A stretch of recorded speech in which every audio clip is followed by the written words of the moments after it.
ಪ್ರಚಲಿತ ಈ ಕಾರ್ಯಕ್ರಮದ ಪ್ರಾಯೋಜಕರು ರೋಹನ್ ಕಾರ್ಪೊರೇಷನ್, ಸಹ ಪ್ರಾಯೋಜಕರು father Muller's charitable trust, Nippon paint, Asia's real number 1 paint, SDM college Ujire.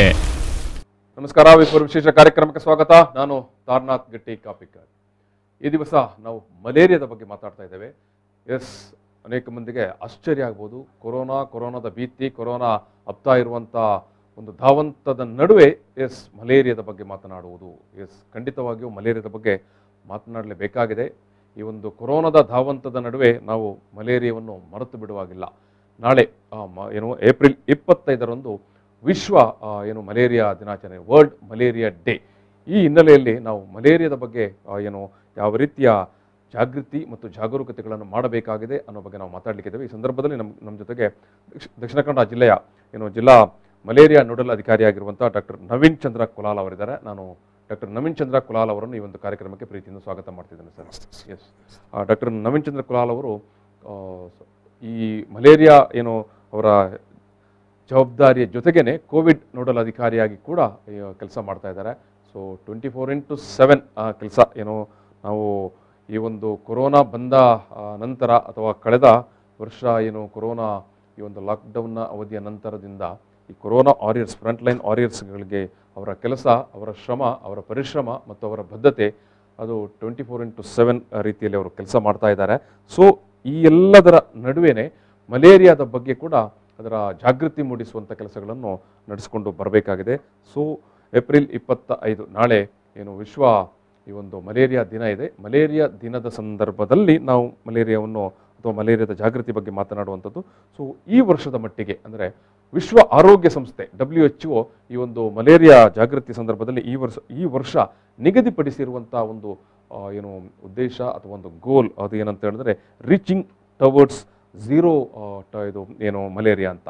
ಅಂದರೆ ಶೂನ್ಯದತ್ತ ದಾಪುಗಾಲು. ನಾವು ಮಲೇರಿಯಾ ಪ್ರಕರಣವನ್ನು ಶೂನ್ಯದತ್ತ ದಾಪುಗಾಲು ಹಾಕಬೇಕು. ಮಲೇರಿಯಾ ಪ್ರಕರಣಗಳು ಇಲ್ಲದಂಥ ಒಂದು ಸನ್ನಿವೇಶಕ್ಕೆ ನಾವು ನಮ್ಮ ಊರು, ನಮ್ಮ ಪರಿಸರ, ನಮ್ಮ ಜಿಲ್ಲೆ, ನಮ್ಮ ದೇಶವನ್ನು ಮತ್ತು ನಮ್ಮ ಜಗತ್ತನ್ನು ತರಬೇಕು ಅನ್ನೋದೇ ವಿಶ್ವ ಆರೋಗ್ಯ ಸಂಸ್ಥೆ ನಿಗದಿಪಡಿಸಿರುವಂಥ ಒಂದು ಉದ್ದೇಶ ಅಥವಾ ಒಂದು ಗುರಿ. ಸೊ ಎಲ್ಲ ವಿಚಾರಗಳನ್ನು ಇಟ್ಟುಕೊಂಡು ನಾವು ಇವತ್ತಿನ ಈ ಒಂದು ಕೊರೋನಾದ ಆತಂಕ ಮತ್ತು ಕೊರೋನಾದ ಜಾಗೃತಿಯ ನಡುವೆ ಈ ಒಂದು ಮಲೇರಿಯಾದ ಬಗ್ಗೆ ಕೂಡ ಮಾತಾಡ್ತೇವೆ. ಡಾಕ್ಟ್ರೇ, ಈಗ ಕೊರೋನಾ ಅಂತ ಹೇಳ್ತಾ ನಾವು ನಮ್ಮಲ್ಲಿ ಇಷ್ಟು ವರ್ಷಗಳಿಂದ ನಾವು ಅನುಭವಿಸಿಕೊಂಡು ಬಂದಂಥ ಮಲೇರಿಯಾದ ನೋವು ಕಷ್ಟಗಳನ್ನು ಸ್ವಲ್ಪ ಮಟ್ಟಿಗೆ ಮರೆತಿದ್ದೇವೆ. ಈಗ ಜನ ಈ ಒಂದು ವರ್ಷದಲ್ಲಿ ಸಾಮಾನ್ಯವಾಗಿ ಕೇಳ್ತಾ ಇದ್ದಂಥ ಪ್ರಶ್ನೆ, ಕೋವಿಡ್ ಪ್ರಕರಣಗಳೇ ದಿನಪತ್ರಿಕೆಗಳಲ್ಲಿ, ಮಾಧ್ಯಮಗಳಲ್ಲಿ ಬರ್ತಾ ಉಂಟು, ಜಿಲ್ಲಾಡಳಿತ ನೀವುಗಳೆಲ್ಲ ಮಾತಾಡ್ತೀರಿ ಅಂತ. ಸೊ ಮಲೇರಿಯಾ ಎಲ್ಲಿ ಹೋಯಿತು ಅಂತ ಪ್ರಶ್ನೆ. ಸೊ ನಾನು ನಿಮ್ಮ ಹತ್ರ ಕೇಳುವಂಥದ್ದು, ಕಳೆದ ಒಂದು ವರ್ಷದ ಮಟ್ಟಿಗೆ ಮಲೇರಿಯಾ ಪ್ರಕರಣಗಳು ಕಡಿಮೆ ಆಗಿತ್ತಾ ಅಥವಾ ಇರಲೇ ಇಲ್ವಾ ಅಥವಾ ಏನು ಹೇಳಲಿಕ್ಕೆ ಬಯಸ್ತೀರಿ? ಮೊದಲನೇದಾಗಿ ಏಪ್ರಿಲ್ 25 ನಮ್ಮ ಮಲೇರಿಯಾ ದಿನ. ಸೊ ಮಲೇರಿಯಾ ಇಲ್ವೇ ಇಲ್ಲ ಅನ್ನೋದು ಶುದ್ಧ ಸುಳ್ಳು ಹಾಗೂ ಸಾಧ್ಯನೇ ಇಲ್ಲ. ಯಾಕೆಂತ ಹೇಳಿದ್ರೆ ಕಳೆದ ವರ್ಷ ನಾವು ಇಡೀ ನಮ್ಮ ರಾಜ್ಯದ ಏನು ಸಂಖ್ಯೆ ಇತ್ತು ಮಲೇರಿಯಾದ್ದು, ಅದು 1664. ಅದರಲ್ಲಿ ನಮ್ಮದು ಅಂತ ಹೇಳಿದ್ರೆ ದಕ್ಷಿಣ ಕನ್ನಡ ಜಿಲ್ಲೆಯದು 1397, ಸುಮಾರು 75% ಜಾಸ್ತಿ. ಮಲೇರಿಯಾ ಇಲ್ಲ ಅನ್ನೋದನ್ನು ಹೇಳಲಿಕ್ಕೆ ಇಲ್ಲ. ಕಳೆದ ವರ್ಷ ಅಂತ ಹೇಳಿದ್ರೆ 2020 ಜನವರಿಯಿಂದ 2020 ಡಿಸೆಂಬರ್ ವರೆಗೂ ನಾವು ನೋಡಿದ ಮಲೇರಿಯಾ 1397 ಜನ. ಸೊ ಮಲೇರಿಯಾ ಇಲ್ಲ ಅನ್ನೋದು ಇಲ್ಲವೇ ಇಲ್ಲ. ಸೊ ಇಲ್ಲಿ ಸಾರ್ವಜನಿಕರು ಅಥವಾ ನಾವೆಲ್ಲರೂ ಪ್ರತಿಯೊಂದು ಮನೆಯವರು ಕೂಡ ಗಮನಿಸಬೇಕಾದ ವಿಚಾರ ಅಂತ ಹೇಳಿದ್ರೆ, ನಾವು ಅಲ್ಲಿ ಇಲ್ಲಿ ಆದಿ ಬೀದಿಯಲ್ಲಿ ಕೂತ್ಕೊಂಡು ಮಾತನಾಡುವಾಗ ಬಹುತೇಕ ಸಂದರ್ಭದಲ್ಲಿ ಈಗೆಲ್ಲ ರೋಗಗಳು ಮರೆತೇ ಹೋಯ್ತಲ್ಲ, ಕೋವಿಡ್ ಮಾತ್ರ ಇದೆ ಅನ್ನೋ ರೀತಿಯಲ್ಲಿ ಮಾತಾಡ್ತಾರೆ. ಇಲ್ಲಿ ವೈದ್ಯರು ಅತ್ಯಂತ ಆತಂಕಕಾರಿಯಾದಂಥ ವಿಚಾರ ಇದು. ನಮ್ಮ ಒಂದೇ ಜಿಲ್ಲೆಯಲ್ಲಿ ಒಂದು ವರ್ಷದಲ್ಲಿ 1000ಕ್ಕಿಂತಲೂ ಜಾಸ್ತಿ ಮಲೇರಿಯಾ ಪ್ರಕರಣಗಳು ದಾಖಲಾಗಿದೆ ಅನ್ನೋದು. ನಾವು ತುಂಬಾ ಜಾಗರೂಕತೆಯನ್ನು ವಹಿಸಿಕೊಳ್ಳಬೇಕಾಗಿದೆ ಅನ್ನೋದು ಖಂಡಿತವಾಗಿ ಹೌದು. ನಾವು ಜಾಗ್ರತೆ ವಹಿಸಬೇಕು. ಹಾಗೂ ನಾವು ಕೋವಿಡ್ಗಿಂತಲೂ ಸುಲಭವಾಗಿ ಹೊಡೆದೋಡಿಸಬಹುದಂತ ರೋಗ ಅದು. ಕೋವಿಡ್ಗಿಂತಲೂ ಯಾಕಂದ್ರೆ ವೈರಸ್ ನಮ್ಮ ಕಣ್ಣೆದುರಿಗೆ ಕಾಣುತ್ತೆ. ಇದನ್ನು ಪ್ರಸಾರ ಮಾಡುವಂತ ಸೊಳ್ಳೆ ನಮ್ಗೆ ಗೊತ್ತುಂಟು. ಯಾರು ವೈರಿ ಯಾರು ಅನ್ನೋದು ವೈರಿ ಯಾರು, ಎಲ್ಲಿದ್ದಾನೆ, ಎಲ್ಲಿಂದ ಬರ್ತಾನೆ, ಎಲ್ಲಿ ಹುಟ್ಟುತ್ತಾನೆ, ಇಷ್ಟು ಗೊತ್ತಿದೆ ನಮಗೆ. ಮಲೇರಿಯಾ ಪ್ರಕರಣ ಬಂದಾಗ ನಮ್ದು 1397 ಏನು ಇದೆ ಇವತ್ತು ದಕ್ಷಿಣ ಕನ್ನಡ ಜಿಲ್ಲೆಯಲ್ಲಿ, ಖಂಡಿತವಾಗಿ ಅದು ತುಂಬಾ ದೊಡ್ಡ ಸಂಖ್ಯೆ. ಈಗ ಕಳೆದ 10 ವರ್ಷಕ್ಕೆ ಹೋಲಿಸಿದ್ರೆ ತುಂಬಾ ಕಮ್ಮಿ ಆಗಿದೆ. ಆದರೆ 1397 ನಾವು ಇಷ್ಟೆಲ್ಲ ವ್ಯವಸ್ಥೆ ಇದ್ದು ಮತ್ತೆ ಕೂಡ ಅಷ್ಟು ಪ್ರಕರಣಗಳು ಬರೋದು ಒಳ್ಳೇದಲ್ಲ. ಯಾಕಂತೇಳಿ ಒಂದು ಮಲೇರಿಯಾ ಬಂತು ಅಂತ ಹೇಳಿದ್ರೆ ಅದರಿಂದಾಗಿ ಆತನ 1 ವಾರದ ಕೆಲಸ ಕಾರ್ಯಗಳು ಹಾಳಾಗ್ತದೆ. ಯಾಕಂದ್ರೆ ಇವತ್ತು ಒಬ್ಬನಿಗೆ ಮಲೇರಿಯಾ ಬಂತು, ಏನಿಲ್ಲಾದ್ರೂ 2-3 ದಿವಸ ಅವನು ಅದನ್ನು ಅನುಭವಿಸ್ತಾನೆ, ಹೋಗಿ ಮದ್ದು ತಗೊಳ್ಳೋದಕ್ಕೆ ಮೊದಲು. ಸೊ 3 ದಿವಸದ ಒಂದು ಕೆಲಸ ಹೋಯ್ತು. ಆ ನಂತರ ಮೊದಲ 2 ದಿವಸ ಅಂತೂ ಮಾತ್ರೆ ತಕೊಂಡು ಕೆಲಸ ಮಾಡುವಷ್ಟು ಅವನಲ್ಲಿ ದೇಹ ಶಕ್ತಿ ಇರಲ್ಲ, ಅವನು ನಿಶಕ್ತಿ ಹೊಂದುತ್ತಾನೆ. ಸೊ ಸುಮಾರು 1 ವಾರದ ಆತನ ದುಡಿಮೆ ಹೋಗ್ತದೆ ಒಂದು ಮಲೇರಿಯಾದಿಂದಾಗಿ. ಸೊ ಒಂದು ಕಡೆ ಸೋಶೋ ಇಕನಾಮಿಕ್ ಪ್ರಾಬ್ಲಮ್ ಬರ್ತದೆ ಅಂತ ಆದ್ರೆ, ಎರಡನೇದಾಗಿ ಆತನಿಗೆ ಈ ರೋಗ ಬಂದು ಅದು ಇನ್ನೊಬ್ಬರಿಗೆ ಹರಡ್ತದೆ.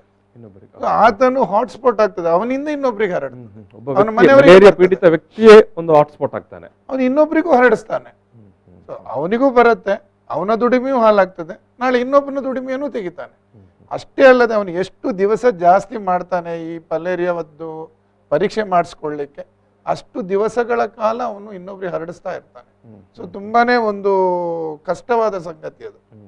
ಸೊ ವಿಶ್ವ ಮಲೇರಿಯಾ ದಿನದಲ್ಲಿ ಇವತ್ತು WHO ಆಗ್ಲಿ ಅಥವಾ NVDCP ನಮ್ಮ ಏನು ವಿಂಗ್ ಇದೆ, national vector borne disease control programme ಅಂತ ಹೇಳ್ತೀವಿ, ಇದರ ಮುಖ್ಯ ಉದ್ದೇಶವೇ ಇವತ್ತು ಅದನ್ನು ಮಾಡ್ಕೊಂಡಿದ್ದೇವೆ. ಏನು ಅಂತ ಹೇಳಿದ್ರೆ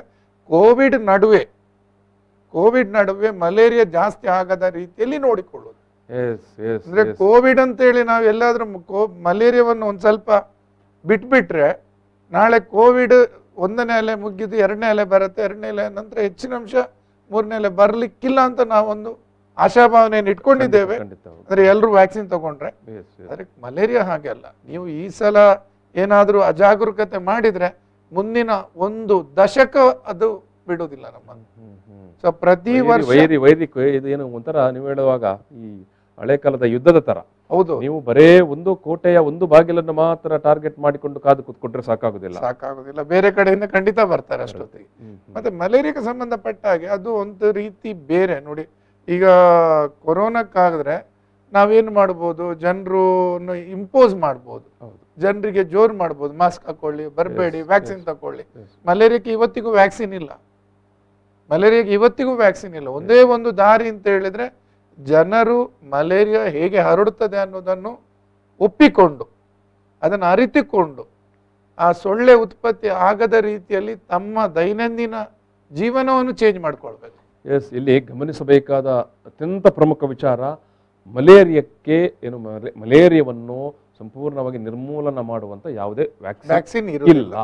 ನಿಮಗೆ ಮಲೇರಿಯಾ ಬಂದ ನಂತರ ಟ್ರೀಟ್ಮೆಂಟ್ ಮಾತ್ರ ಕೊಡಬಹುದು, ಬರದ ರೀತಿಯಲ್ಲಿ ವ್ಯವಸ್ಥೆ ಇಲ್ಲ. ಹಾಗಾಗಿ ಅದು ಬರದ ರೀತಿಯಲ್ಲಿ ಏನಾದ್ರೂ ವ್ಯವಸ್ಥೆ ಇದ್ರೆ ಅದು ನಾವೇ ಮಾಡಿಕೊಳ್ಳಬೇಕು. ಖಂಡಿತವಾಗಿ ಹೌದು. ಈಗ ನಮಗೆ ಎಲ್ರಿಗೂ ಈಗ ಮೊದಲು ಏನಾಗಿತ್ತು, ಇನ್ನೂ ಜನರಲ್ಲಿ ಒಂದ್ ಸ್ವಲ್ಪ ಒಂದು ಗೊಂದಲ ಇದೆ. ಮಲೇರಿಯಾ ಬರೋದು ಬಚ್ಚಲು ಮನೆಯ ಗಲೀಜು ನೀರಲ್ಲೋ ಅಥವಾ ನನ್ನ ಮನೆ ಎದುರಲ್ಲಿ ಹರಡುವ ಚರಂಡಿ ನೀರಲ್ಲೋ ಅಥವಾ ನಾನು ನನ್ನ ಸ್ವಂತ ಉಪಯೋಗಕ್ಕೆ ಅಂತ ತೆಗೆದಿಟ್ಟ ಅಂತ ಒಳ್ಳೆಯ ನೀರಲ್ಲಿ, ಸ್ವಚ್ಛ ನೀರಲ್ಲ ಅಂತ. ಖಂಡಿತವಾಗಿ ಅದು ಸ್ವಚ್ಛ ನಿಂತ ನೀರು.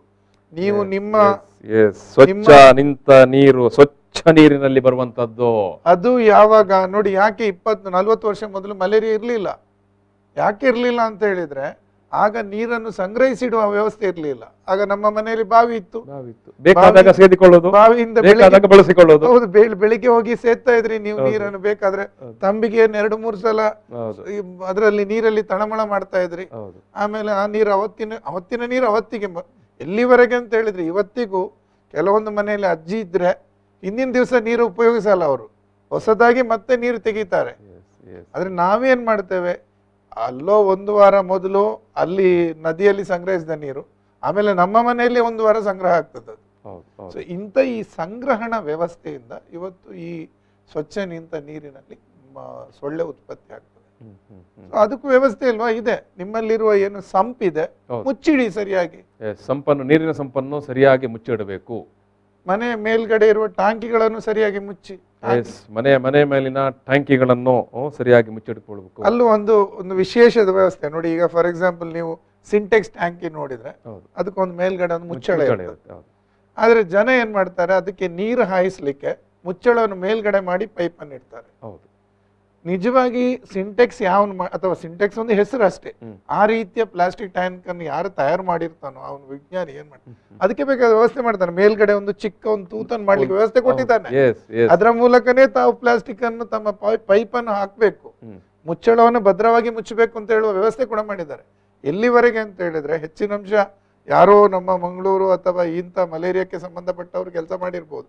ಮೊದಲು ಒಂಥರ ಫ್ಲಿಪ್ ಟೈಪ್ ಇದ್ದು ಮುಚ್ಚಳ, ಈಗ ತಿರುಗುಣಿ ಟೈಪ್ ಇದ್ದು ಮಾಡಿದ್ದಾರೆ.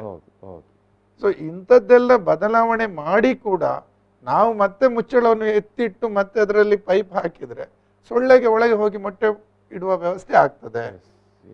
ನಿಮ್ಮ ಸಂಪನ್ನು ಈಗ ಡಾಕ್ಟ್ರೆ ಎಸ್, ಈಗ ಪ್ರತಿ ದಿವಸ ಆ ಏನು ಸಿಂಟೆಕ್ಸ್ ಅಥವಾ ಟ್ಯಾಂಕಿಗೆ ನೀರು ಪಂಪಿಂಗ್ ಮಾಡ್ತಾ ಇರ್ತಾರೆ.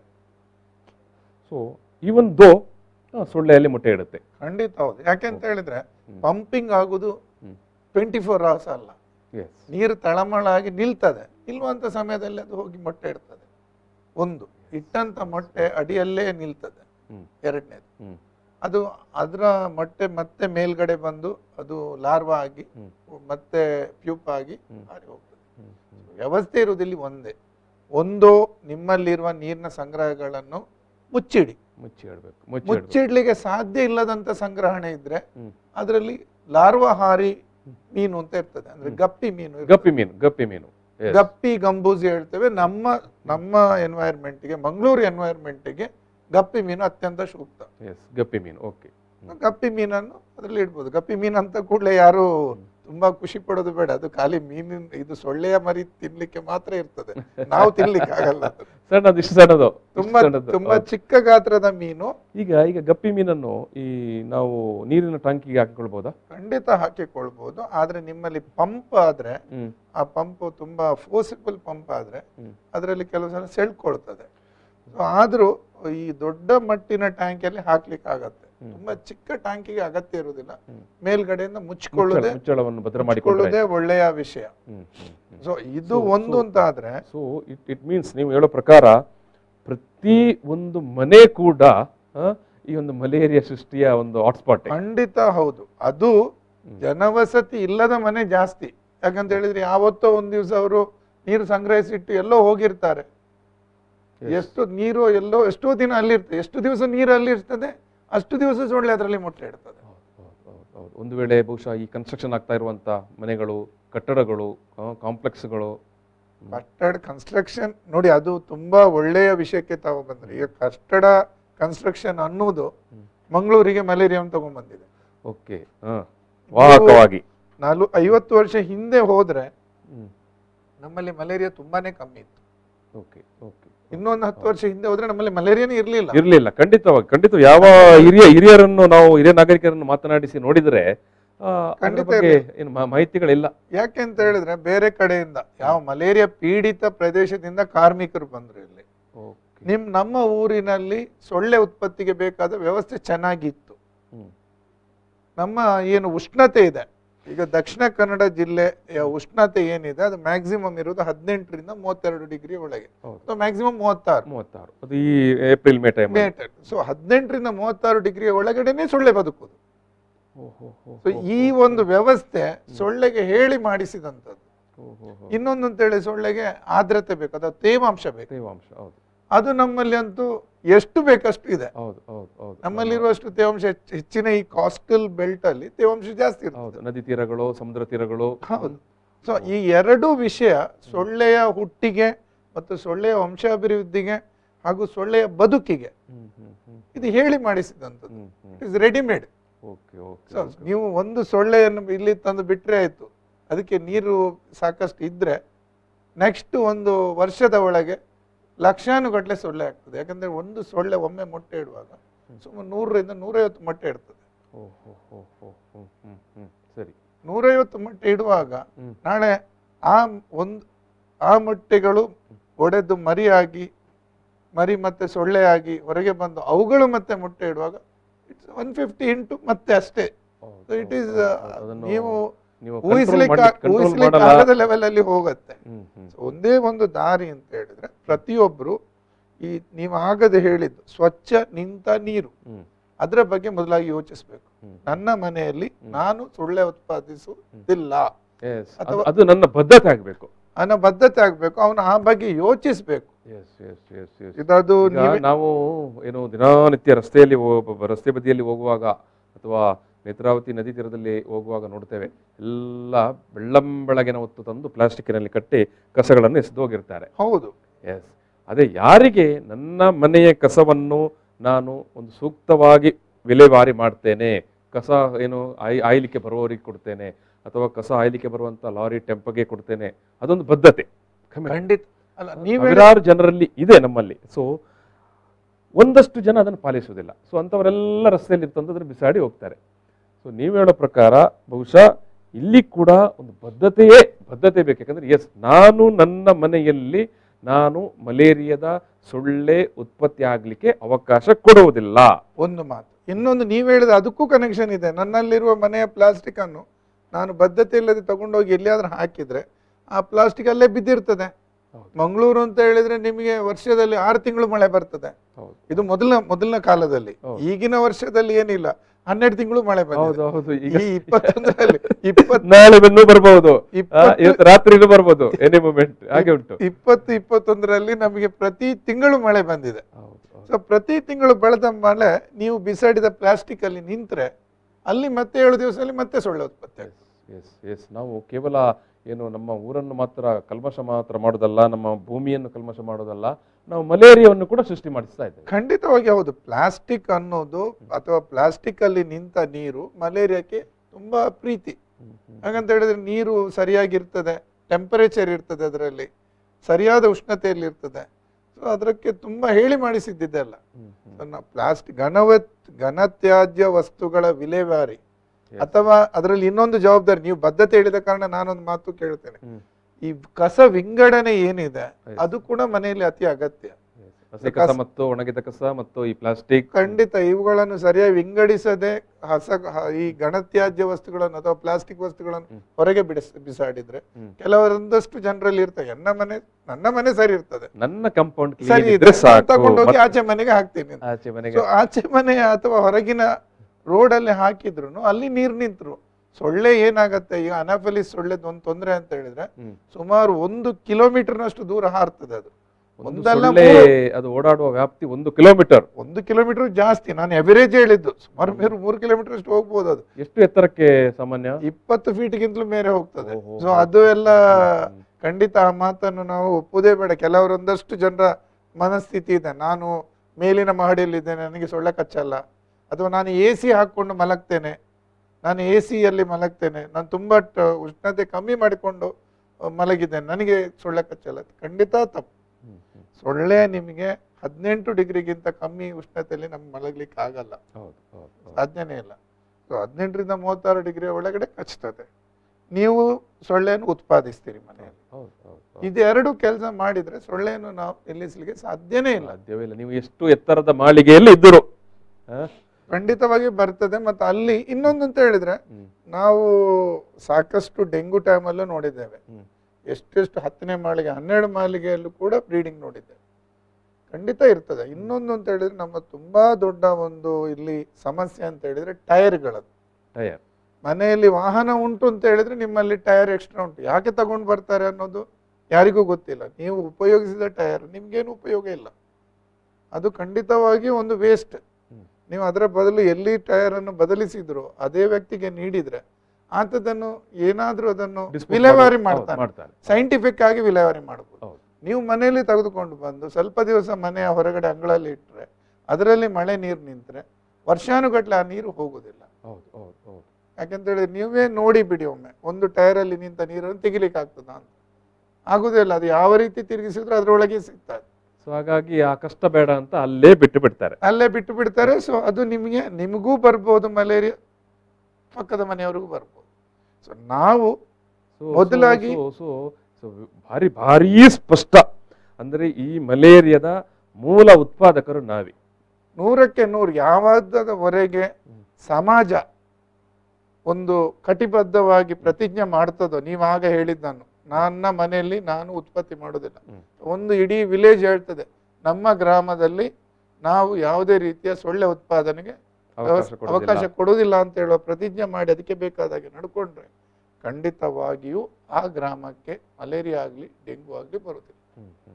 ಆ ನಿಟ್ಟಿನಲ್ಲಿ ಜನರು ಯೋಚಿಸಬೇಕು, ಆ ನಿಟ್ಟಿನಲ್ಲಿ ಯೋಚಿಸಬೇಕು, ಕಾರ್ಯಪ್ರವೃತ್ತರಾಗಬೇಕು. ಕಾರ್ಯಪ್ರವೃತ್ತರಾಗಲೇಬೇಕು. ಕೇವಲ ಚಿಂತನೆ ಮಾಡಿದ್ರೆ ಆಗುದಿಲ್ಲ. ಕ್ರಿಯೆ ಇಲ್ಲದ ಚಿಂತನೆ ಎಷ್ಟು ಒಳ್ಳೆಯ ಚಿಂತನೆ ಅದರದ್ದು ಫಲವಿಲ್ಲ. ಇನ್ನೊಂದು ಅಂತ ಹೇಳಿದ್ರೆ ಜನರಲ್ಲಿ ಇನ್ನೂ ಕೂಡ ಒಂದು ತಪ್ಪು ಕಲ್ಪನೆ ಇದೆ. ಅದೇನೋ ಕೊಳಚೆ ನೀರಲ್ಲಿ ಬರುತ್ತೆ, ಗಲೀಜು ನೀರಲ್ಲಿ ಬರುತ್ತೆ, ಅದನ್ನು ಬಿಟ್ಟು ಬಿಡಬೇಕು. ಇದು ನಿಜವಾಗಿ ಸ್ವಚ್ಛ ನಿಂತ ನೀರಿನಲ್ಲಿ ಬರೋದು, ನೀರಲ್ಲಿ ಬರುವಂತದ್ದು. ಸೊ ನಾವು ಯಾವ ಕಾರಣಕ್ಕೂ ನಮ್ಮ ಮನೆಯ ಸುತ್ತಮುತ್ತ ಅಥವಾ ನಮ್ಮ ಟ್ಯಾರಿಸ್ನಲ್ಲಿ ಅಥವಾ ನಮ್ಮ ಖಾಲಿ ಜಾಗದಲ್ಲಿ ಸ್ವಚ್ಛ ನೀರು ನಿಲ್ಲದಾಗಿ ನೋಡಿಕೊಳ್ಬೇಕು. ನೀರು ನಿಲ್ಲದಾಗೆ ನೋಡಿದಂತ ಹೇಳಿದ್ರೆ ಅದರಲ್ಲೂ ಸಾಕಷ್ಟು ವ್ಯವಸ್ಥೆಗಳಿವೆ. ನಾವೇನ್ ಮಾಡ್ತಾ ಇದ್ದೇವೆ, ಮೊದಲಿನ ಕಾಲದಲ್ಲಿ ನಮ್ಮ ಮನೆ ಮೊದಲು ಮಣ್ಣಿನ ಅಂಗಳ ಇತ್ತು, ಈಗ ಏನ್ ಮಾಡಿದ್ರೆ ಕಾಂಕ್ರೀಟ್ ಹಾಕಿದ್ದೇವೆ. ಕಾಂಕ್ರೀಟ್ ಹಾಕಿದ್ರಲ್ಲಿ ಎಲ್ಲಾದ್ರೂ ಒಂದು ಚಿಕ್ಕ ತಗ್ಗು ಇದ್ರು ಅದರಲ್ಲೂ ನೀರು ನಿಲ್ತ್ಕೋತದೆ. ನೀರು ಈ ಎಲ್ಲ ವ್ಯವಸ್ಥೆ ಆದ್ದು ಇವತ್ತಿನ ಆಧುನೀಕರಣಕ್ಕೆ. ನೀವು ನೋಡ್ತಾ ಇರ್ಬೋದು, ಮೊದಲಿನ ಕಾಲದಲ್ಲಿ ಮಂಗಳೂರು ಅಂತ ಹೇಳಿದ್ರೆ ಹಂಚಿನ ಮನೆಗೆ, ಮಂಗಳೂರು ಹಂಚು ಅಂತ ಹೇಳಿದ್ರೆ ಜಗತ್ತಿನಾದ್ಯಂತ ವರ್ಲ್ಡ್ ಫೇಮಸ್. ಆದ್ರೆ ಇವತ್ತು ಪರಿಸ್ಥಿತಿ ಏನಾಗಿದೆ ಅಂತ ಹೇಳಿದ್ರೆ ಇಡೀ ಬೇರೆ ದೇಶದವರು ನಮ್ಮ ಮಂಗಳೂರು ಹಂಚು ಅಂತ ಹೇಳಿದ್ರೆ ನಾವು ಮಾತ್ರ ಎಲ್ಲ ಕಾಂಕ್ರೀಟ್ ಹಾಕ್ತಾ ಇದ್ದೇವೆ. ಈ ಕಾಂಕ್ರೀಟ್ ಹಾಕಿದ್ದೇ ಇನ್ನೊಂದು ಈ ಮಲೇರಿಯಾ ಉತ್ಪಾದನೆ ಅಥವಾ ಮಲೇರಿಯಾ ಜಾಸ್ತಿ ಆಗ್ಲಿಕ್ಕೆ ದೊಡ್ಡ ಒಂದು ಕಾರಣ. ಕಾಂಕ್ರೀಟ್ ಹಾಕುವ ದಿವಸದಿಂದ 15 ದಿವಸನೋ 20 ದಿವಸನೋ 21 ದಿವಸನೋ ಮತ್ತೆ ನೀರು ಹಾಕಿ ನಿಲ್ಲಿಸ್ತೀರಲ್ವಾ, ಅದು ಅತಿ ದೊಡ್ಡ ತೊಂದರೆ. ನೀವು ನೋಡ್ತಾ ಇದ್ದಾಗಿ ಎಲ್ಲ ಈ ಏನು ಗುತ್ತಿಗೆದಾರರು ಇರ್ತಾರೆ ಅವರು ಅದನ್ನು ಎನ್ಶೂರ್ ಮಾಡ್ತಾರೆ 21 ದಿವಸ ನೀರು ನಿಲ್ಲೇಬೇಕು. ಯಾಕೆಂತ ಹೇಳಿದ್ರೆ ಅವರಿಗೂ ಬದ್ಧತೆ ಇದೆ, ನಾನು ಕಟ್ಟಿದ ಕಟ್ಟಡ ಕಟ್ಟಿರ್ಬೇಕು. ಆದ್ರೆ 21 ದಿವಸ ನೀರು ನಿಲ್ಲಿಸುವಾಗ ಅವನು 2 ಕ್ರಾಪ್ ನಿಂದ 3 ಕ್ರಾಪ್ ಅಥವಾ 3 ಸಲ ಅಥವಾ ಅದಕ್ಕಿಂತಲೂ ಜಾಸ್ತಿ ಸಲ ಸೊಳ್ಳೆ ಮೊಟ್ಟೆ ಇಟ್ಟು ಅದರಿಂದ ಹೊಸ ಸೊಳ್ಳೆ ಹೊರಗಡೆ ಬರುತ್ತೆ. ಈಗ ಕನ್ಸ್ಟ್ರಕ್ಷನ್ ಆಗುವಂಥದ್ದು ಆಗಲೇಬೇಕು. ಈಗ ಮನೆ ಕಟ್ಟುವಂಥದ್ದಾದ್ರೂ ಕೂಡ ಮತ್ತೆ ಈಗ ಎಲ್ಲರೂ ಕಾಂಕ್ರೀಟ್ ಅಲ್ಲೇ ಮಾಡುವಂಥದ್ದು. ಈಗ ಅದಕ್ಕೆ ಏನು ಕರೆಕ್ಟ್ ಆಗಿದೋ ಏನು ಕ್ಯೂರಿಂಗ್ ಆಗಬೇಕಂತಿದ್ರೆ ಒಂದಷ್ಟು ದಿವಸ ನೀರು ನಿಲ್ಲಿಸಲೇಬೇಕು. ಆ ನೀರು ನಿಲ್ಲಿಸುವುದನ್ನು ಅದರಲ್ಲಿ ಸೊಳ್ಳೆ ಉತ್ಪತ್ತಿಯಾಗದ ರೀತಿಯಲ್ಲಿ ಯಾವ ರೀತಿ ವ್ಯವಸ್ಥೆ ಮಾಡಿಕೊಳ್ಬೇಕು?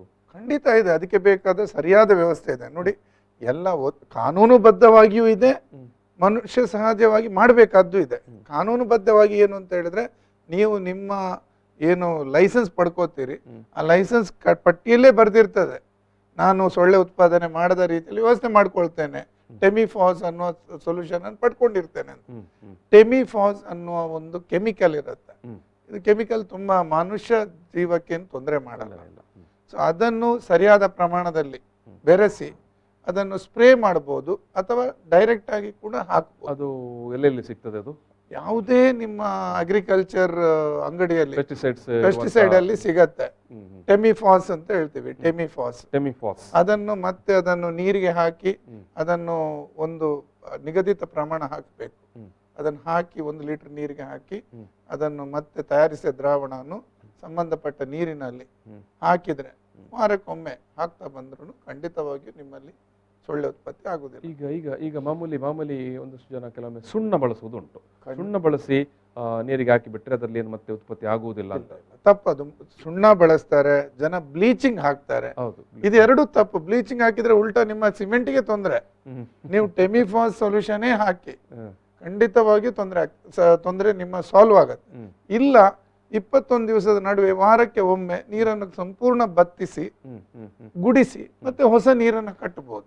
ಈಗ ಅರ್ಧ ಗಂಟೆ 1 ಗಂಟೆ ನೀವು ನೀರನ್ನು ಖಾಲಿ ಮಾಡಿದ್ರೆ ಅಥವಾ ಅರ್ಧ ದಿವಸ ನೀರನ್ನು ನಿಲ್ಲಿಸಿದ್ರೆ ಏನೂ ಆಗುದಿಲ್ಲ. ನೀವು ಯಾವುದೇ ಇಂಜಿನಿಯರ್ ಅವರಲ್ಲಿ ಕೇಳ್ಬೋದು. ಅದು ಮಾಡ್ಲಿಕ್ಕೂ ಏನೋ ಮಾನಸಿಕವಾಗಿ ನಮ್ಗೆ ಹೆದರಿಕೆ ಇದ್ರೆ ಖಂಡಿತವಾಗಿ ಟೆಮಿಫಾಸ್ ಸೊಲ್ಯೂಷನ್ ಅನ್ನು ವಾರಕ್ಕೆ 1 ಸಲ ತಪ್ಪದೆ 3 ಸಲ ಸಿಂಪರಣೆ ಬೇಕಾದ. ಅದರ ಖರ್ಚು ವೆಚ್ಚ ಕೂಡ ತುಂಬಾನೇ. 10 ಲಕ್ಷದ ಮನೆ ಕಟ್ಟುವಾಗ 100 ರೂಪಾಯಿಯ ಕೆಮಿಕಲ್ ಬೇಡ. ಅದಕ್ಕೆ 100 ರೂಪಾಯಿ ಕೆಮಿಕಲ್ ಬೇಡ. ನೀವು 100 ರೂಪಾಯಿ ಕೆಮಿಕಲ್ ಅನ್ನು ಖರ್ಚು ಮಾಡಿದ್ರೆ ನಿಮ್ಮ ಮನೆ ಸುತ್ತದವರಿಗೆ, ನಿಮ್ಮ ಊರಿಗೆ ನೀವು ಸೊಳ್ಳೆಯಿಂದ ಆಗುವ ತೊಂದರೆಯನ್ನು ಆಗದಾಗೆ ನೋಡಿಕೊಂಡಾಗ್ತದೆ. 100 ರೂಪಾಯಿ ಇಲ್ಲ, ಇವನ್ 100 ರೂಪಾಯಿಗಿಂತ ಕಮ್ಮಿ ವೆಚ್ಚದಲ್ಲಿ ಸಿಗುತ್ತೆ. ಇಲ್ಲ ಅಷ್ಟು ದುಡ್ಡು ಖರ್ಚು ಮಾಡಕ್ಕೆ ಕಷ್ಟ ಇದ್ರೆ ನಾವು ಇಲಾಖೆ ವತಿಯಿಂದ ಬೇಕಾದ್ರೂ ಕೊಡ್ತೇವೆ. ಅಂದ್ರೆ ನಮ್ಮ ಈಗ ಪರಿಸ್ಥಿತಿ ಏನಾಗಿದೆ ಅಂತ ಹೇಳಿದ್ರೆ ಸೊಳ್ಳೆ ನಿರ್ಮೂಲನ ಖಂಡಿತವಾಗಿ. ಯಾಕಂದ್ರೆ ನಾವು ಶೂನ್ಯ ಮಲೇರಿಯಾದತ್ತ ದಾಪುಕಾಲು ಹಾಕಬೇಕಿದ್ರೆ ಎಲ್ಲರೂ ಒಂದು ಬದ್ಧತೆಯಿಂದ ಕೆಲಸ ಮಾಡಲೇಬೇಕಾಗಿದೆ. ವೀಕ್ಷಕರೇ, ನಾವು ಸಣ್ಣ ಒಂದು ಬ್ರೇಕ್ ತಗೊಳ್ತು. ಬ್ರೇಕ್ ನಂತರ ಈ ಒಂದು ವಿಶ್ವ ಮಲೇರಿಯಾ ದಿನದ ಅಂಗವಾಗಿ ಈ ಒಂದು ಮಾತುಕತೆಯನ್ನು ನಂತರ ಮುಂದುವರಿಸ್ತೇವೆ. ಈಗ ಒಂದು ಸಣ್ಣ ಇದು ಬ್ರೇಕ್. ಪ್ರಚಲಿತ ಈ ಕಾರ್ಯಕ್ರಮದ ಪ್ರಾಯೋಜಕರು ರೋಹನ್ ಕಾರ್ಪೊರೇಷನ್, ಸಹ ಪ್ರಾಯೋಜಕರು father Muller's charitable trust, Nippon paint, Asia's real number 1 paint, SDM college Ujire. April 25 ಅದು ವಿಶ್ವ ಮಲೇರಿಯಾ ದಿನಾಚರಣೆ, ವರ್ಲ್ಡ್ ಮಲೇರಿಯಾ ಡೇ. ಸೊ ಈ ಒಂದು ಹಿನ್ನೆಲೆಯಲ್ಲಿ ನಾವು ಮಲೇರಿಯಾದ ವಿಚಾರವಾಗಿ ಜಾಗೃತಿ ಮೂಡಿಸುವ ಹಿನ್ನೆಲೆಯಲ್ಲಿ ನಾವು ಈ ಒಂದು ಮಾತುಕತೆಯನ್ನು ನಡೆಸ್ತಾ ಇದ್ದೇವೆ. ಸೊ ಈ ಸಂದರ್ಭದಲ್ಲಿ ನಿಮ್ಮ ಜೊತೆಗೆ ಮಂಗಳೂರಿನ ಮಲೇರಿಯಾ ನಿಯಂತ್ರಣಾಧಿಕಾರಿ ಡಾಕ್ಟರ್ ನವೀನ್ ಚಂದ್ರ ಕುಲಾಲ್ ಅವರು ಈ ಒಂದು ಮಾತುಕತೆಯಲ್ಲಿ ಭಾಗಿಯಾಗಿದ್ದಾರೆ. ನಾವು ಈಗಾಗಲೇ ಬ್ರೇಕ್ಗಿಂತ ಮೊದಲು ಮಾತನಾಡುವ ಸಂದರ್ಭದಲ್ಲಿ ಏನು ಈ ಒಂದು ವಿಶ್ವ ಮಲೇರಿಯಾ ದಿನಾಚರಣೆ ಸಂದರ್ಭದಲ್ಲಿ ಈ ಬಾರಿ ವಿಶ್ವ ಆರೋಗ್ಯ ಸಂಸ್ಥೆ ಕೊಟ್ಟಿರುವಂಥ ಒಂದು ಟಾರ್ಗೆಟ್, ಅದು ಏನು ಶೂನ್ಯ ಮಲೇರಿಯಾದತ್ತ ನಮ್ಮ ದಾಪುಗಾಲು ಅನ್ನುವಂಥ ಈ ಒಂದು ಏನು ಉದ್ದೇಶ ಅಥವಾ ಗುರಿ ಇದೆ, ಅದು ರೀಚಿಂಗ್ ಟವರ್ಡ್ಸ್ ಝೀರೋ ಮಲೇರಿಯಾ, ಅಂದರೆ ಮಲೇರಿಯಾ ಪ್ರಕರಣಗಳು ಶೂನ್ಯ ಆಗಬೇಕು ಅನ್ನುವಂಥ ಅತ್ಯಂತ ಮಹತ್ತರವಾದಂಥ ಒಂದು ಉದ್ದೇಶ ಮತ್ತು ಧ್ಯೇಯ. ಸೊ ಈ ನಿಟ್ಟಿನಲ್ಲಿ ನಾವು ಏನು ಮಾಡ್ಬೋದು ಅಂದರೆ, ಕೇವಲ ನಾವಿಲ್ಲಿ ಸರ್ಕಾರ ಮಾಡಬೇಕು ಅಥವಾ ಜಿಲ್ಲಾಡಳಿತ ಮಾಡಬೇಕು ಅಥವಾ ಸಂಬಂಧಪಟ್ಟ ಇಲಾಖೆ ಮಾಡಬೇಕು ಅನ್ನೋದು ಮಾತ್ರ ಮಾತನಾಡದೆ, ನಾವು ಪ್ರತಿಯೊಬ್ಬ ವ್ಯಕ್ತಿ, ಪ್ರತಿಯೊಬ್ಬ ಮನೆಯವರು ಏನು ಮಾಡಬೇಕು ಮತ್ತು ಏನು ಮಾಡಲೇಬೇಕಾದ ಕರ್ತವ್ಯಗಳು ಏನು ಅನ್ನೋ ಬಗ್ಗೆ ಮಾತಾಡ್ತಾ ಇದ್ದೇವೆ. ನಾನು ಡಾಕ್ಟ್ರೇ, ನೀವು ಈಗಾಗಲೇ ಈ ಒಂದು ಯಾವ್ಯಾವ ಕಾರಣದಿಂದಾಗಿ ಮತ್ತು ಎಲ್ಲೆಲ್ಲಿ ಮಲೇರಿಯಾ ಉತ್ಪಾದನೆ ಆಗುತ್ತೆ ಅಥವಾ ಮಲೇರಿಯಾದ ಸೊಳ್ಳೆ ಉತ್ಪಾದನೆ ಆಗುತ್ತೆ ಅಂತ ಹೇಳಿದ್ರಿ. ಈಗ ಪ್ರತಿಯೊಬ್ಬರ ಮನೆ, ಪ್ರತಿಯೊಬ್ಬರ ಹಿತ್ತಲಲ್ಲೂ ಕೂಡ ಅದಕ್ಕೊಂದು ಅವಕಾಶ ಇದೆ. ಈಗ ಮ್ಯಾಕ್ಸಿಮಮ್ ನಾವೀಗ ದೊಡ್ಡ ಪ್ರಮಾಣದಲ್ಲಿ ನಾವು ಈ ಒಂದು ಸೊಳ್ಳೆಗಳನ್ನು ಅಥವಾ ಸೊಳ್ಳೆಯ ಉತ್ಪಾದನಾ ತಾಣ ಅಂತ ಯಾವುದನ್ನು ನೀವು ಗುರುತಿಸ್ತೀರಿ?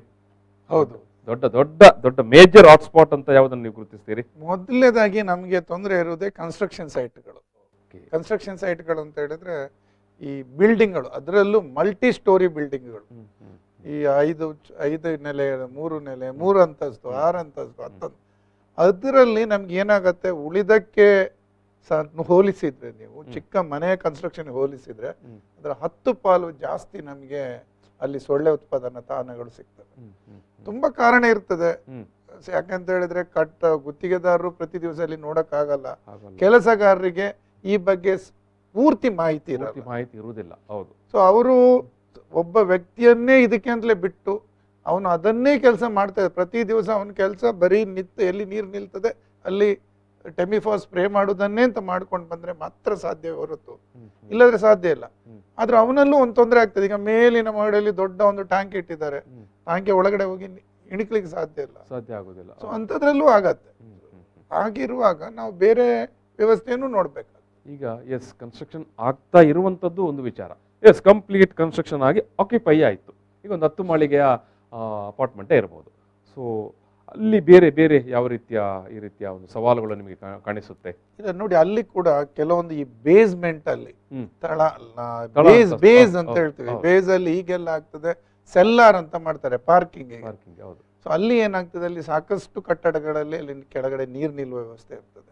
ಕೆಲವೊಂದಷ್ಟು ಲಿಫ್ಟಿನ ಪಿಟ್ಗಳಲ್ಲಿ ನೀರು ನಿಲ್ತದೆ, ಲಿಫ್ಟಿನ ಒಂದು ತಳಪಾಯಲ್ಲಿ. ಕೆಲವೊಂದು ಕಡೆ ಅಂದ್ರೆ ಮಂಗಳೂರಲ್ಲಿ ಏನಾಗತ್ತೆ, ಮಂಗಳೂರಲ್ಲಿ ಸಾಕಷ್ಟು ಕಡೆ ವಾಟರ್ ಸೀಪೇಜ್ ಇರುತ್ತೆ, ಅಥವಾ ಕಟ್ಟಡದಲ್ಲೇ ಸೀಪೇಜ್ ಇರಲೂಬಹುದು.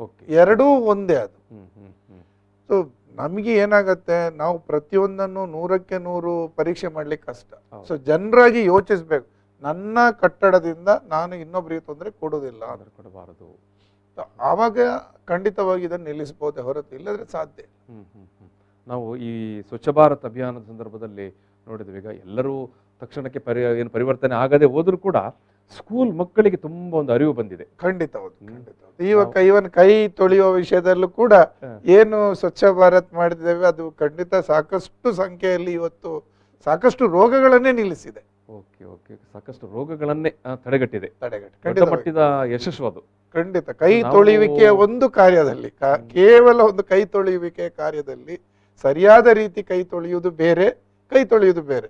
ಕೈ ತೊಳೆಯುವುದಕ್ಕೆ ಕೇವಲ 2-3 ಬೆರಳಲ್ಲಿ ತೊಳೆಯೋರು ಇದ್ದಾರೆ, ಸರಿಯಾದ ರೀತಿಯಲ್ಲಿ ತೊಳೆಯೋರು ಇರ್ತಾರೆ. ಹೀಗೆ ಮಾಡಿಕೊಂಡು ಅದು ಇಲ್ಲಿ ಭಾರಿ ಭಾರಿ ಇಂಪಾರ್ಟೆಂಟ್ ವಿಚಾರ ಇದೆ. ಯಾಕಂದ್ರೆ ನಾವು ಸಾಮಾನ್ಯವಾಗಿ ಮಾತನಾಡುವಾಗ ಅಥವಾ ನಮ್ಮ ದಿನ ರೂಢಿಗಳಲ್ಲಿ ಇದನ್ನೆಲ್ಲ ಆಲೋಚನೆ ಮಾಡೋದಿಲ್ಲ. ಕೈ ತೊಳಿಲಿಕ್ಕೆ ಶಾಲೆಯಲ್ಲಿ ಹೇಳಿಕೊಡ್ತಾರೆ, ಅದೇನು ದೊಡ್ಡ ವಿಷಯ ಅಂತ ಕೇಳ್ತೇವೆ.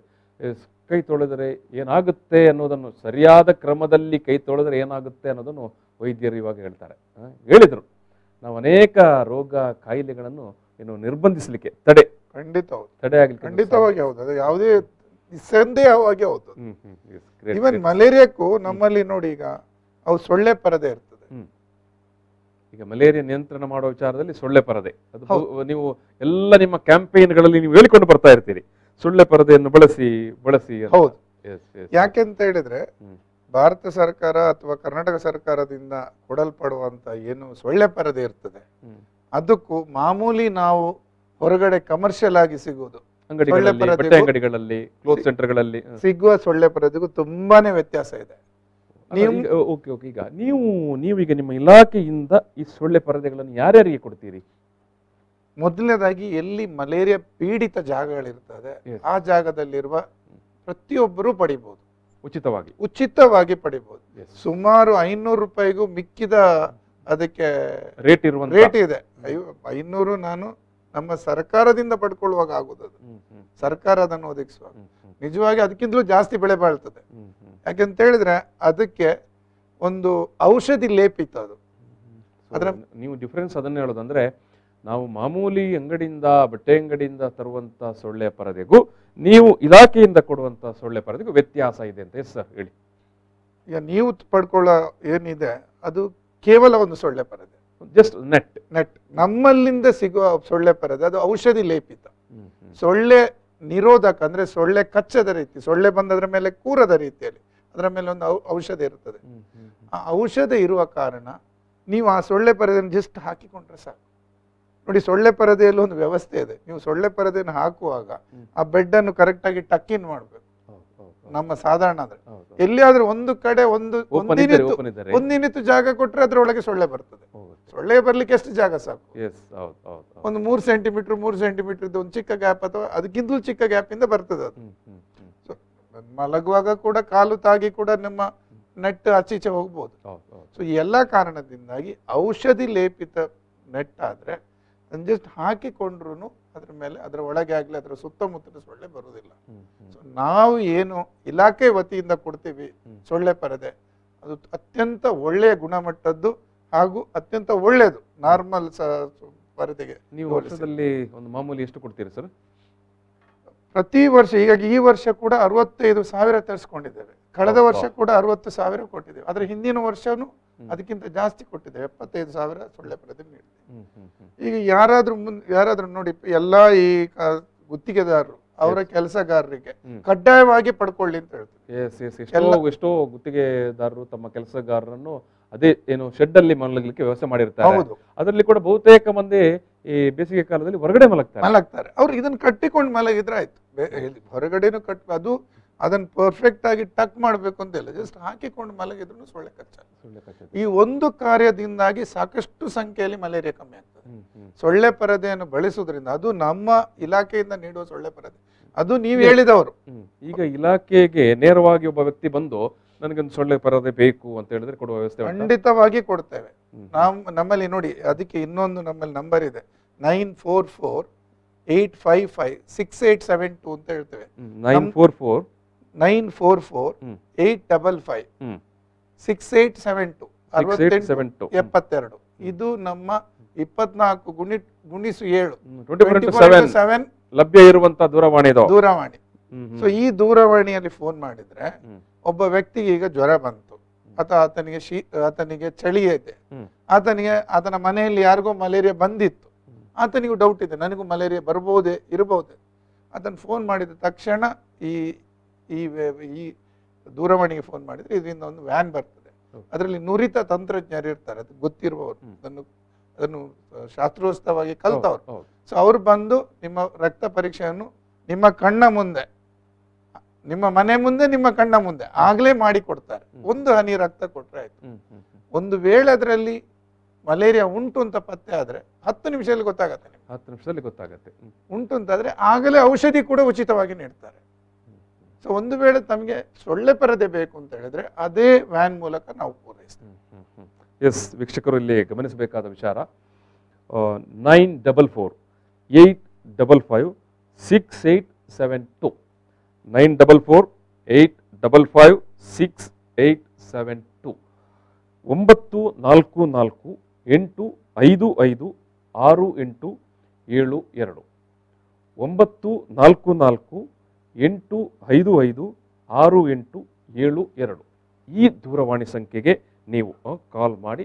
ಅದು ಈ ದೂರವಾಣಿ ದಿನಪೂರ್ತಿ, ದಿನದ 24 ಗಂಟೆಯೂ ಲಭ್ಯ ಇರುತ್ತೆ. ಸೊ ಮಲೇರಿಯಾಕ್ಕೆ ಸಂಬಂಧಪಟ್ಟಾಗಿ ಎನಿ ಡೌಟ್ಸ್, ಎನಿ ಕಂಪ್ಲೇಂಟ್ಸ್ ಇದ್ದಾಗ, ಯಾವುದೇ ಸಮಸ್ಯೆ ಇದ್ದಾಗ ನೀವು ತಕ್ಷಣ ಈ ಒಂದು ನಂಬರ್ಗೆ ಕಾಲ್ ಮಾಡಿದರೆ ಅಲ್ಲಿಗೆ ನಿಮ್ಮ ಮನೆ ಬಾಗಿಲಿಗೆ ಸರ್ ಇಲಾಖೆಯ ವಾಹನನೇ ಕಳಿಸಿಕೊಡ್ತಾರೆ. ಖಂಡಿತವಾಗಿ ನುರಿತ ಸಿಬ್ಬಂದಿ ಇರೋದೇ ಜನರಿಗೋಸ್ಕರ. ಅದು ನಮ್ಗೆ ಯೂಸ್ ಆಗದಿದ್ರೆ ಬೇಜಾರು. It has to be used.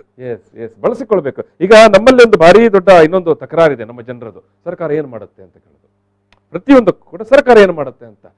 ಸರ್ಕಾರ ಎಲ್ಲವನ್ನೂ ಮಾಡಿದೆ, ಆದ್ರೆ ಪಡ್ಕೊಳ್ಳೋನು ಯಾರು, ಹೋಗೋವನು ಯಾರು, ಕೇಳುವವನು ಯಾರು? ಮಂಗಳೂರಲ್ಲಿ ಭಾರಿ ಸುಲಭ. ಈಗ ಕೋವಿಡ್ ಬರುವುದಕ್ಕಿಂತ ಮೊದಲು ಭಾರಿ ಒಂದು ಮಾತಿತ್ತು, ವೆನ್ಲಾಕ್ ಆಸ್ಪತ್ರೆ ಏನುಂಟು ಅದರಲ್ಲಿ, ಏನು ಪ್ರಯೋಜನ ಇಲ್ಲ ಅಂತ. ಆಕ್ಚುಲಿ ಇಡೀ ದಕ್ಷಿಣ ಕನ್ನಡ ಜಿಲ್ಲೆಯಲ್ಲಿ ಅತ್ಯಂತ ಒಳ್ಳೆಯ ವ್ಯವಸ್ಥೆಗಳು, ಒಳ್ಳೆಯ ಅತಿ ಕಡಿಮೆ ಮರಣ ಹೊಂದಿದ ವ್ಯವಸ್ಥೆಯಲ್ಲಿ ಅತಿ ಕಡಿಮೆ, ಅತ್ಯಂತ ಜಾಸ್ತಿ ಡೆತ್ ರೇಟ್ ಕಡಿಮೆ, ಅತ್ಯಂತ ಕಡಿಮೆ ಡೆತ್ ರೇಟ್ ಇರುವಂತ ಆಸ್ಪತ್ರೆ ಯಾವ್ದಂತ ಕೇಳಿದ್ರೆ ವೆನ್ಲಾಕ್. ಡಾಕ್ಟರ್ ಹೇಳ್ತಾ ಇದ್ದಾರೆ ಅತ್ಯಂತ ಜಾಸ್ತಿ ಜನರು ಗುಣ ಆಗಿ ಹೋಗಿದ್ದಾರೆ, ಅತ್ಯಂತ ಜಾಸ್ತಿ ಗುಣ ಆಗಿ ಹೋಗಿದ್ದಾರೆ, ಅತ್ಯಂತ ಕಡಿಮೆ ವೆಚ್ಚದಲ್ಲಿ. ಕಡಿಮೆ ವೆಚ್ಚ ಅಲ್ಲ, ಝೀರೋ ವೆಚ್ಚದಲ್ಲಿ. ಆಮೇಲೆ ನಾವು ಮನೆಯಲ್ಲಿ ಕುತ್ಕೊಂಡು ಕೇಳಬೇಕು ವೆನ್ಲಾಕ್ ಆಸ್ಪತ್ರೆಯಲ್ಲಿ ಏನುಂಟು ಅಂತ. ಈಗ ನಮ್ಮಲ್ಲಿ ಕೂಡ ಇದೆ. ನೀವು ಈ ನಂಬರ್ಗೆ ಫೋನ್ ಮಾಡಿದ್ರೆ ನಿಮ್ಗೆ ಪೂರ್ತಿ ಉಚಿತವಾಗಿ ರಕ್ತ ಪರೀಕ್ಷೆ ಆಗ್ತದೆ, ಉಚಿತವಾದ ರಕ್ತ ಪರೀಕ್ಷೆ, ಉಚಿತವಾದ ಚಿಕಿತ್ಸೆ ಸಿಗ್ತದೆ, ಉಚಿತವಾದ ಪರದೆ ಸಿಗ್ತದೆ, ಉಚಿತವಾದ ಸೊಳ್ಳೆ ಪರದೆ ಸಿಗುತ್ತೆ. ಖಂಡಿತವಾಗಿ ಬಳಸಿಕೊಳ್ಬೇಕು. ನಾವು ವೈದ್ಯರು ಹೇಳುವಂಥದ್ದು, ಅದು ನಿಮ್ಮ ಮನೆಗೆ ಅಥವಾ ನಿಮಗೆ ವೈಯಕ್ತಿಕವಾಗಿ ಬೇಡ ಅಂತ ಆದರೂ ಕೂಡ ಆಸುಪಾಸಿನಲ್ಲಿ ಯಾರಿಗಾದರೂ ಅಗತ್ಯವಿದ್ದರೆ ಅಥವಾ ಅಗತ್ಯ ಕಾಣಿಸಿಕೊಂಡಂಥ ಸಂದರ್ಭಗಳಲ್ಲಿ ಖಂಡಿತವಾಗಿ ಅದನ್ನು ಬಳಸಿಕೊಳ್ಳಿ. ಯಾಕಂತ ಹೇಳಿದ್ರೆ ಸರ್ಕಾರ ಅಥವಾ ವೈದ್ಯರುಗಳು ಅಥವಾ ಅವರ ಸಿಬ್ಬಂದಿಗಳು 24x7 ಹಗಲು ರಾತ್ರಿ ದುಡಿತಾ ಇರ್ತಾರೆ. ನಮ್ಮ ಊರಿನಿಂದ, ನಮ್ಮ ಪ್ರದೇಶದಿಂದ ಈ ಮಲೇರಿಯಾವನ್ನು ನಾವು ನಿರ್ಮೂಲನೆ ಮಾಡಬೇಕು ಅಂತ. ಸೊ ಇಂಥ ಸಂದರ್ಭದಲ್ಲಿ ಅದು ಕೇವಲ ಒಂದು ಕೈಯಿಂದ ಚಪ್ಪಾಳೆ ತಟ್ಟಲಿಕ್ಕೆ ಆಗುದಿಲ್ಲ, ಖಂಡಿತ ಸಾಧ್ಯ ಇಲ್ಲ. ಇನ್ನೊಂದು ಅಂತ ಹೇಳಿದ್ರೆ, ಈಗ ನಮ್ಮಲ್ಲಿ ಮಂಗಳೂರಿಗೆ ಸಂಬಂಧಪಟ್ಟ ಹಾಗೆ ಮಂಗಳೂರನ್ನು ಎಂಡೆಮಿಕ್ ಹೇಳ್ತೇವೆ. ಅಂದ್ರೆ ಇಲ್ಲಿ ಸಾಕಷ್ಟು ಜನರ ರಕ್ತದಲ್ಲಿ ಮಲೇರಿಯಾ ರೋಗಾಣು ಇರ್ತದೆ, ಇನ್ನೂ ಅದರ ಲಕ್ಷಣಗಳು ಪ್ರಕಟ ಆಗ್ಬೇಕಷ್ಟೇ. ಒಂದು ಸಾಂಕ್ರಾಮಿಕವಾಗಿ ಇದೆ. ಆದ ಕಾರಣ ಇಲ್ಲಿ ಏನ್ ಮಾಡ್ತೇವೆ ಅಂತ ಹೇಳಿದ್ರೆ, ನಾವು ಒಂದು ಮಲೇರಿಯಾ ಪ್ರಕರಣ ಒಂದು ಕಡೆ ಬಂತು ಅಂತ ಹೇಳಿದ್ರೆ ಅದರ ಅರ್ಥ ಆಗ ನಾವು ಮಾತಾಡಿದ್ದೇವೆ 1 ಕಿಲೋಮೀಟರ್ ಸುತ್ತಮುತ್ತ ಸೊಳ್ಳೆ ಹಾರಾಡ್ಲಿಕ್ಕೆ ಸಾಧ್ಯ ಉಂಟು. ಒಬ್ಬ ವ್ಯಕ್ತಿಗೆ ಕಚ್ಚಿದ ಸೊಳ್ಳೆ ಅದು 1 ಕಿಲೋಮೀಟರ್ ಅಲ್ಲಿ ಹಾರಾಡಿರ್ಬೋದು. ಸೊ ಆ ಏರಿಯಾದಲ್ಲಿರುವ ಎಲ್ಲಾ ಜನರ ರಕ್ತ ಪರೀಕ್ಷೆಯನ್ನು ಆಗಿಂದಾಗಿ ತೆಗಿತೇವೆ. ಸೊ ಆ ರೀತಿ ಜನ ಬರುವಾಗ ನಿಮ್ಮ ಮನೆ ಬಾಗಿಲಿಗೆ ಒಂದು ಉದಾಸೀನತೆ, ಮನೆ ಬಾಗಿಲಿಗೆ ಬಂದು ಏನ್ ತೆಗಿತಾರೆ ಅವ್ರು, ಯಾಕೆ ತೆಗಿತಾರೆ, ಅದು ಕೂಡ ಧರ್ಮಕ್ಕೆ ತೆಗಿತಾರೆ, ಎಲ್ಲೋ ಇವರಿಗೆ ಟಾರ್ಗೆಟ್ ಇರಬೇಕು ಅಂತ. ನಿಜವಾಗಿ ಅಂತ ಹೇಳಿದ್ರೆ ನಾವು ಕಳೆದ 2 ವರ್ಷದಲ್ಲಿ ಸುಮಾರು 500ರಷ್ಟು ಪ್ರಕರಣಗಳನ್ನು ಈ ರೀತಿ ಪತ್ತೆ ಹಚ್ಚಿದ್ದೇವೆ. ಹಾಗೂ ಅವರಿಗೆ ಶೀಘ್ರವಾಗಿ ಗುಣ ಆಗಿದೆ, ಇನ್ನೊಬ್ಬರಿಗೆ ಪಸರಿಸಿದಂತೆ ಆಗಿದೆ. ಈಗ ನೀವಾಗಿ ಹಾಸ್ಪಿಟ್ಲಿಗೆ ಹೋಗುವಾಗ ಡಿಲೇ ಆಗ್ತದೆ, ದಿನ ಆಗ್ತದೆ, ನಿಮ್ಗೆ ಲಕ್ಷಣ ಬರ್ಬೇಕು, ಚಳಿ ಬರ್ಬೇಕು, ತಲೆನೋವು ಆಗ್ಬೇಕು, ಮತ್ತೆ ನಿಮ್ಗೆ ಅನಿಸಬೇಕು ಅಂದ್ರೆ ನಾನು 4 ದಿವಸ ನಾನೇ ಮತ್ತೆ ತಗೊಳ್ತೇನೆ. ಆಮೇಲೆ ಸತ್ಯವಾಗಿ ಹೇಳಿದ್ರಿ ತಾವು, ನೀವು ಆಮೇಲೆ ರಕ್ತ ಪರೀಕ್ಷೆಗೆ ಹೋಗೋದು, ಆಮೇಲೆ ನಿಮ್ಗೆ ಮಲೇರಿಯಾ ಅಂತ ಗೊತ್ತಾಗೋದು, ಆಮೇಲೆ ಅದಕ್ಕೆ ಮದ್ದು ಸ್ಟಾರ್ಟ್ ಆಗೋದು. ಅಷ್ಟೊತ್ತಿಗೆ 15 ದಿವಸ ಆಗಿರ್ತದೆ. ನೀವು ನಿಮ್ಮ ಸುತ್ತಮುತ್ತಲಿನವ್ರಿಗೆ ಕೊಟ್ಟಿರ್ತೀರಿ. ನಮ್ಮ ಕಾರ್ಯಕರ್ತೆಯರು ಅಥವಾ ನಮ್ಮ ಕಚೇರಿದ್ದು, ಮಲೇರಿಯಾ ಕಚೇರಿಯಿಂದ ಬರುವ ಕಾರ್ಯಕರ್ತೆಯರು ಪರೀಕ್ಷೆ ಮಾಡಿದಾಗ ಮಲೇರಿಯಾ ಪ್ರಕರಣ ಕೂಡಲೇ ಗೊತ್ತಾದ್ರೆ ಆಗ್ಲೇ ಚಿಕಿತ್ಸೆ ಸಿಗತ್ತೆ. ಹಾಗೂ ಮತ್ತೆ ಅವರಲ್ಲೆಲ್ಲ ಮತ್ತೆ ಹುಡುಕ್ತಾರೆ, ಒಂದು ಸಿಕ್ಕಿತು ಅಂತ ಹೇಳಿ ಮತ್ತೆ ಪುನಃ ಹುಡುಕ್ಲಿಕ್ಕೆ ಶುರು ಮಾಡ್ತಾರೆ. ಸೊ ಅದಕ್ಕೆ ಹೇಳುದು ನಾವು ಸಕ್ರಿಯ ರಕ್ತ ಲೇಪನ ಅಂತ, ಆಕ್ಟಿವ್ ಸರ್ವಿಲೆನ್ಸ್. ಸೊ ಅದರಲ್ಲಿ ಯಾವಾಗ ಪಾಸಿಟಿವ್ ಬರ್ತದೋ ಅದರ ಅರ್ಥ ನಮ್ಮಲ್ಲಿ ಅಷ್ಟೊಂದು ಸಂಖ್ಯೆಯಲ್ಲಿ ರೋಗಾಣುಗಳು ಸುತ್ತಾಡ್ತಾ ಇದ್ದಾವೆ. ಉಂಟು ಅಂತ ಅದನ್ನ ನಾವು ಸಾಧ್ಯವಾದಷ್ಟು ಏನು ಜಾಗ್ರತೆಯನ್ನು ವಹಿಸಿಕೊಳ್ಳಬೇಕು, ವಹಿಸ್ಬೇಕು. ಮತ್ತು ಮುನ್ನೆಚ್ಚರಿಕೆ ವಹಿಸಿಕೊಳ್ಳಬೇಕು. ಬರುವಂತ ಕಾರ್ಯಕರ್ತೆಗೆ ರಕ್ತ ಪರೀಕ್ಷೆ ಮಾದರಿ ಕೊಡಬೇಕು. ಈಗ ಮತ್ತೆ ಕೂಡ ನಾನು ಒಂದು ವಿಶೇಷ ಕರ್ತವ್ಯ, ಅದು ಕರ್ತವ್ಯ, ನಾಗರಿಕ ಸಮಾಜದ ಕರ್ತವ್ಯ ಅಲ್ಲ, ಅದರಲ್ಲೂ ಒಂದು ವಿಶೇಷವಾಗಿ ಅಭಿಯಾನ ಮಾಡ್ತಾ ಇದ್ದೇವೆ ನಮ್ಮ ಕಚೇರಿ ವತಿಯಿಂದ. ಏನ್ ಮಾಡ್ತಾ ಇದ್ದೇವೆ ಅಂತ ಹೇಳಿದ್ರೆ, 45 ವರ್ಷ ಮೇಲ್ಪಟ್ಟವರಿದ್ರೆ ಹೀಗೆ ಹೇಗಿದ್ರು ಒಂದು ಹನಿ ರಕ್ತ ತೆಗಿತಾ ಇದ್ದೀವಿ. ಸೊ ಅದೇ ಹನಿ ರಕ್ತದಲ್ಲಿ ಅವರ ಶುಗರ್ ಪರೀಕ್ಷೆ ಅಥವಾ ಅವರ ಬ್ಲಡ್ ಶುಗರ್ ಲೆವೆಲ್ ಕೂಡ ಉಚಿತವಾಗಿ ನೋಡ್ತಾ ಇದ್ದೇವೆ. ಮಧುಮೇಹ, ಸಕ್ಕರೆ, ಅದು ಕೂಡ ಉಚಿತ, ಅದು ಉಚಿತ, ಇದು ಉಚಿತ.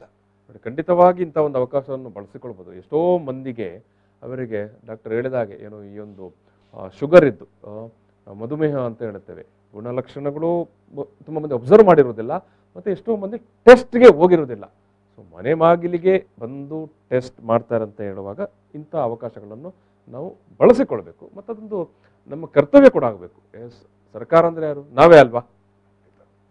ಈಗ ಯೋಜನೆ ಯಾರಿಗೆ ಮಾಡೋದು? ನಮಗಾಗಿ. ಆ ಯೋಜನೆ ಮಾಡಬೇಕಂತ ಹೇಳಿದವರು ಕೂಡ ನಾವೇ ಅಲ್ವಾ? ಖಂಡಿತವಾಗಿ ಹೌದು. ಈಗ ಅದರ ಬಳಕೆ ಆಗದೆ ಹೋದ್ರೆ ಆ ಯೋಜನೆಗಳೇ ವಿಫಲ ಆಗ್ತದೆ. ಮತ್ತೆ ಆ ಮುಂದಿನ ಸಾಲುಗಳಲ್ಲಿ, ಮುಂದಿನ ವರ್ಷದ ಸಾಲುಗಳಲ್ಲಿ ಅಂತ ಯೋಜನೆಗಳನ್ನು ಸರ್ಕಾರ ಮತ್ತೆ ಮಾಡುವುದಿಲ್ಲ. ಯಾಕಂದ್ರೆ ಇದರ ಬಳಕೆದಾರರು ಇಲ್ಲ. ಯಾವುದೆಲ್ಲ ವಿಫಲ ಆಗ್ತದೆ ಆ ಯೋಜನೆ ಬರುವುದಿಲ್ಲ. ಸೊ ನಮ್ಮ ಯೋಜನೆಗಳು ಮಾಸ್ಕಿಟೋ ನೆಟ್ ಆಗಲಿ, ರಕ್ತ ಪರೀಕ್ಷೆ ಆಗಲಿ, ಅಥವಾ ಈ 24x7 ಅಥವಾ ಏನು ವಾಹನ ಇದೆ, ಇದರ ಬಳಕೆ ಅಗತ್ಯ. ಅದರಿಂದ ಪ್ರಯೋಜನ ಬರಬೇಕು. ಜನ, ನಿಮ್ಮ ಮನೆಯ ಸುತ್ತಮುತ್ತಲ ಯಾರಾದ್ರೂ ಕೆಲಸಗಾರರು ಬಂದಿದ್ದಾರೆ, ಅವರಲ್ಲಿ ಯಾರಲ್ಲೂ ಜ್ವರ ಬರ್ತಾ ಇದೆ, ಅವ್ರಿಗೆ ಗೊತ್ತಿರಲ್ಲ, ಯಾರೋ ಎಲ್ಲೋ ದೂರದಿಂದ, ಉತ್ತರ ಪ್ರದೇಶದಿಂದ, ಅಸ್ಸಾಮಿಂದ ಅಥವಾ ಬೇರೆ ರಾಜ್ಯದಿಂದ ಅಥವಾ ನಮ್ಮದೇ ರಾಜ್ಯದ ಯಾವುದೋ ಒಂದು ಮೂಲೆಯಿಂದ ಬಂದಿರ್ತಾರೆ ನೋಡಿ. ಅವ್ರಿಗೆ ಏನಾಗ್ತದೆ, ಅವರ ಊರಲ್ಲಿ ಇಂಥ ಜ್ವರ ಇಲ್ಲದೆ ಇರ್ಬೋದು, ಮಲೇರಿಯಾ. ಸೊ ಆಗ ನಿಮ್ಮ ಮನೆಯ ಹತ್ತಿರದಲ್ಲಿ ನಿಮಗೆ ಗೊತ್ತಿರುವ ಹಾಗೆ ಯಾರಿಗ ಜ್ವರ ಬರ್ತಾ ಇದ್ರೆ ನೀವಾದ್ರೂ ಫೋನ್ ಮಾಡಿ ಕರೆಸಿ. ಈಗ ಅವನಾಗಿ ಗೊತ್ತಿರ್ಲಿಕ್ಕಿಲ್ಲ, ಯಾರೋ ಅವಿದ್ಯಾವಂತರು ಇರ್ಬೋದು, ಅಥವಾ ಅವರಲ್ಲಿ ಮೊಬೈಲ್ ಇಲ್ಲದೆ ಇರ್ಬೋದು, ಅವರಿಗೆ ಸಾಕಷ್ಟು ತೊಂದರೆ ಇರ್ಬೋದು ಅವರಿಗೆ, ಅಥವಾ ಮಂಗಳೂರಿನ ವ್ಯವಸ್ಥೆ ಗೊತ್ತಿಲ್ಲದೆ ಇರ್ಬೋದು, ಎಲ್ಲಿಗೆ ಪರೀಕ್ಷೆಗೆ ಹೋಗ್ಬೇಕು, ರಕ್ತ ಪರೀಕ್ಷೆ ಮಾಡ್ಬೋದಾ, ಡಾಕ್ಟರ್ ಸಿಗ್ತಾರ ಗೊತ್ತಿಲ್ಲದೆ ಇರ್ಬೋದು. ಸೊ ತಾವಾದ್ರೂ ಫೋನ್ ಮಾಡಿ, ಅಂದ್ರೆ ಯಾರೆಲ್ಲ ವೀಕ್ಷಕರು ನೋಡ್ತಾ ಇದ್ದಾರೆ, ಫೋನ್ ಮಾಡಿ ಆ ಕೂಲಿ ಕಾರ್ಮಿಕರಿಗೆ, ಯಾರು ಬಡ ಜನರಿದ್ದಾರೆ ಅವರಿಗೆ ಈ ವ್ಯವಸ್ಥೆ ಸಿಗುವಂತೆ ಮಾಡೋದು ಖಂಡಿತವಾಗಿ ಒಂದು ಸರ್ಕಾರಕ್ಕೂ ಅವರಿಗೂ ಸಮಾಜಕ್ಕೂ ಮಾಡುವ ಸೇವೆ. ಖಂಡಿತ. ಜೊತೆಗೆ ಡಾಕ್ಟರ್ ಒಂದು ವೇಳೆ ಈಗ ನೀವು ಹೇಳಿದಾಗೆ, ಈಗ ನಾವು ಆ ಒಂದು ಆಸಕ್ತಿಯಿಂದ ತಪಾಸಣೆ ಮಾಡಿಕೊಂಡರೆ ಬಹುಶಃ ಮಲೇರಿಯಾ ಇದೆ ಎಂದು ಸಾಕಷ್ಟು ಪೂರ್ವಭಾವಿಯಾಗಿ ಗೊತ್ತಾದರೆ ತುಂಬಾ ಅದರಲ್ಲಿ ಪ್ರಯೋಜನ ಉಂಟು ಅಂತ. ಈಗ ನಾವು ಕೋವಿಡ್ ಸಂದರ್ಭದಲ್ಲಿ, ಕೊರೋನಾದ ಸಂದರ್ಭದಲ್ಲಿ ಒಂದಷ್ಟು ಸಾವು ನೋವುಗಳನ್ನು ನೋಡಿರ್ತೇವೆ. ಬಹುಶಃ ಒಂದಷ್ಟು ಜನ ಕೋವಿಡ್ ಜ್ವರ ಬಾಧಿತರಿಗೆ ಬಹುಶಃ ಅವರಿಗೆ ಕೋವಿಡ್ ಬಾಧಿಸುವುದಕ್ಕಿಂತ ಮೊದಲೇ ಮಲೇರಿಯಾ ಕೂಡ ಬಂದಿದೆ. ತುಂಬಾ ಜನರಿಗೆ ಆ ರೀತಿ ಆಗಿದೆ ನಮಗೆ.